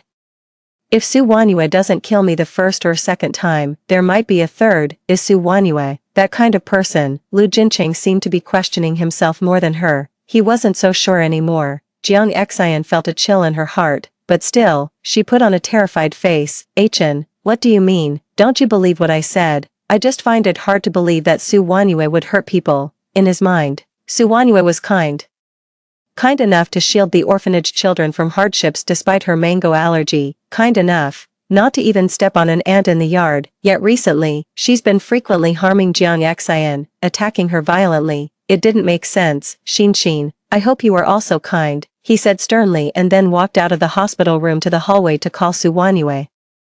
The first call didn't go through. He tried again, still no answer, so, he switched to sending a message. Wanyue, are you alright? Just as the message was sent, a red exclamation mark appeared in the chat. His heart felt seared. He immediately sent another message. Wanyue, have you taken a warm bath to warm up your body? I asked Sister Chen to make you some ginger soup to prevent a cold. Exclamation marks, all red. Lu Jincheng felt a bad premonition rising. He thought for a moment and then called Sister Chen. Since Su Wanyue didn't like having strangers at home, Sister Chen was just a part-time helper who rarely came. She knew nothing about Su Wanyue's whereabouts. Just as Lu Jincheng was about to head home to look for her, a female doctor in a white coat approached him, greeting him respectfully. Mr. Lu, are you here for Mrs. Lu's prenatal checkup? What prenatal checkup? Lu Jincheng thought he had heard wrong. The doctor smiled warmly. That day after finding out about the pregnancy, I asked Mrs. Lu to come back for a checkup in a week. I was about to call her since she hadn't shown up. Lu Jincheng felt as if his brain had exploded. His whole being was stunned. Wanyue was pregnant, but why hadn't she told him? And she had just fallen into the water, thinking of her crawling by the poolside, shivering from the cold. Lu Jincheng regretted his actions deeply as he slapped himself in frustration. He quickly walked towards the elevator, frantically redialing Su Wanyue's phone over and over again. The sunset was warm, but as Lu Jincheng stepped into the bridal chamber, an involuntary shiver ran down his spine. The sprawling villa felt empty without the joyful greeting from Wanyue, without the scent of a home-cooked meal wafting through the air. The entire house was chillingly cold, weakening him to his core. A growing sense of dread filled his heart as he strode upstairs. He called out loudly, Wanyue, Wanyue, are you home? The only response was the echoing silence of the rooms. Entering the bedroom, he noticed half of the belongings were gone, the couple's photos on the bedside table, the little ornaments he had given to Su Wanyue, and the skincare products on the vanity, all were missing. He rushed into the walk-in closet only to find that aside from his clothes, none of Su Wanyue's garments remained. It was clear, she had left. He slumped onto the sofa in defeat, his gaze drawn to the envelope on the coffee table. Eagerly, he opened the folder, and a thick stack of colored printouts fell out. There were screenshots of Jiang Xian's recent social media updates, provoking messages she sent to Su Wanyue on WeChat, and the truth about his car accident from years ago. Only now did Lu Jincheng realize that his accident had been orchestrated by Jiang Xian's former lover, after Jiang Xian had gotten together with him. She wanted to break up with her ex-boyfriend, who, in a fit of rage, drove into them. He had gone blind trying to save Jiang Xian, who then coldly left him for her boyfriend and moved abroad as soon as she learned of his blindness. Though they married overseas, their life was far from happy. Once she heard about his vision restoration, she immediately reached out to him, and on that very day, he and Su Wanyue were supposed to register their marriage. Distracted, he committed the gravest mistake of his life by secretly obtaining a fake marriage certificate. He had fallen into Jiang Xian's trap from the very start. Wanyue had known all along that the marriage certificate was fake. Holding the folder tightly, his entire body trembled as he saw the abortion paperwork at the bottom. Wanyue had not only kept her pregnancy from him but had also secretly terminated it. She must have been utterly disappointed in him, and yet, he remained oblivious. Continuously deceiving her, repeatedly crossing her boundaries. Suddenly, he felt like a fool, a ridiculous fool. After sitting on the sofa for a long while to collect himself, he remembered to call the orphanage, Wanyue's only support in Jiangqing. They would surely know her whereabouts. The orphanage director didn't hide the truth. She told him directly that Wanyue had left Jiangqing and would never return. He couldn't believe it. He refused to accept it because Wanyue had often spoken highly of how well the orphanage director and the children treated her, and how much she loved everyone there. How could she bear to leave them behind? The director sighed. Mr. Lu, Wanyue loves us, and we love her too. That's why we support all her decisions, including her initial challenging choice to marry you. Director, could you please tell me where Wanyue has gone? I'm sorry. Mr. Lu, she didn't say, and we don't know. Realizing that the director was about to hang up, Lu Jincheng became desperate. It's impossible. Wanyue loves you so much. She couldn't have left without telling you her whereabouts. Please tell me. I have something I need to say to her. Before he could finish, the director interrupted him gently. Mr. Liu, Wanyue is a human being, not some emotionless animal. I can't endure such torment from you. Please have some dignity. The next second, all that was left was the dial tone of a disconnected call. Lu Jincheng clenched his phone. His heart felt as if it was being strangled, the pain suffocating him. The best Yaya in the world. He had never thought of giving up on her, nor did he want to just miss out on her. But he had no idea where to start looking for her. His steps were clumsy and faltering, each step taken with regret and helplessness. When Jiang Xian saw him, she saw his pale face and his utterly lost demeanor. Chen, where have you been? She hid her guilt, feigning frailty as she leaned into his embrace. Chen, don't leave me behind. I'm so scared. Lu Jincheng looked down at her. The woman before him was clearly full of deceit. Why couldn't he see through her? Could it be that his eyes were blind, and his heart as well? Jiang Xian, unnerved by the coldness in his eyes, began to speak more cautiously. Chen, what's wrong? Lu Jincheng handed her the document folder he was holding.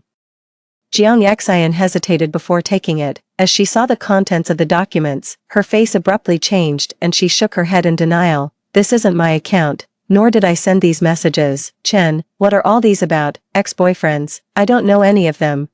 Before she could finish, Lu Jincheng kicked her away. She writhed in pain on the ground. Lu Jincheng stepped forward, his hard shoe sole pressing down on her head. The woman he had once cared for was now nothing more than dirt in his eyes, venomous like a serpent. Even glancing at her made him feel sick. Jiang Xian, listen to me. If anything happens to Yaya, I will make your life a living hell. Jiang Xian looked up at him in terror. Gradually, she began to laugh sadly, unretainable. She had known from the start that she could never keep this man. Sympathy gained through lies is not love, nor can it ever last. She had always understood. My plane landed at the international airport in country Y. My dear friend Luo Wei was already waiting for me at the exit. She hugged me and spun me around, incredulous. 20 days ago, when I called her to say I decided to come to Country Y to hold an art exhibition with her, she was ecstatic. During those 20 days, she worried every day that I might change my mind. She asked me daily if I was really coming. Now seeing me in person, she was finally at ease.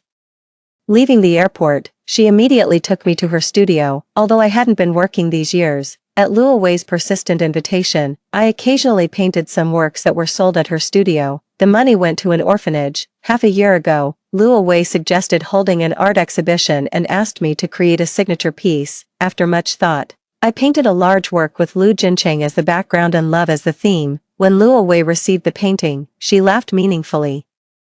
It has the sweetness of love, almost cloyingly so. Now standing in front of this painting again, both Luo Wei and I felt a bit awkward. Luo Wei looked at the painting, then at me, and chuckled. The exhibition opens next month. Want to change it? Looking at the deep profile of the man in the painting, I was reminded of the moments spent sketching him. It was indeed sweet, cloyingly so, but in reality, he had already reconnected with Jiang Xian and even presented me with a fake marriage certificate. The so-called sweetness was just my own wishful thinking. Let's burn it, I said calmly. I will have a new piece ready within a month. Luo Wei, aware of all my history with Lu Jincheng, didn't make it difficult for me. Instead, she nodded in agreement. That's probably for the best. In the following month, I was busy painting every day. This time, I've shifted the theme of my art to orphans. Every child is an angel with a sky of azure above. After moving past personal sentiments, my perspective broadened significantly. It felt profoundly meaningful to use my paintings to give voice to those children deprived of love. Over the past month, Luo Wei occasionally updated me on Lu Jincheng's affairs. I heard he was desperately searching for me, visiting the orphanage daily to ask the matron for my phone number and address. When she refused to give them to him, he knelt outside the orphanage gates, undeterred by wind or rain. Eventually, with no other choice, the matron had to call his family to forcibly take him home. Unable to obtain my information from the matron, Lu Jincheng resorted to spending a fortune on media campaigns online, calling out to me, hoping I would give him a chance to make amends. I saw the videos. They were passionate and touching, but they no longer moved me since my love for him had faded. The art exhibition went ahead as scheduled, and my piece Angel received widespread acclaim. Before the exhibition even concluded, it was purchased for a high price. Naturally, I was delighted. With this money, the orphanage recently relocated, allowing the children to live and dress better. Only later did I discover that it was Lu Jincheng who had bought Angel at a high price. He said he loved the piece and planned to hang it in our marital home. so he could see it every day as if seeing me.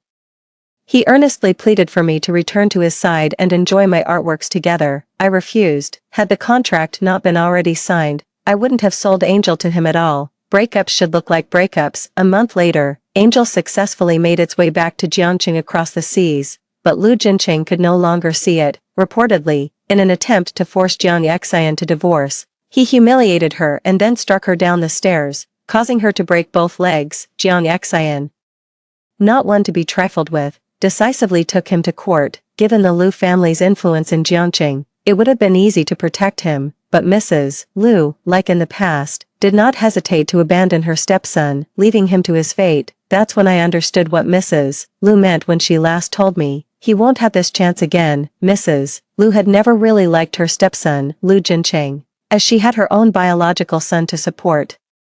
That's why she gave me evidence of Jiang Xian and her ex-boyfriend's marriage abroad, allowing me to personally ruin Lu Jinqing. I heard he was arrested not long after and soon lost his sight again from the shock. He could no longer see me or my paintings. Lu Wei told me all this with a sigh. I never imagined that the young master Lu had such a tragic background. Indeed, when the Lu family abandoned him years ago, it was I who gradually pulled him out of darkness. This time, who will help?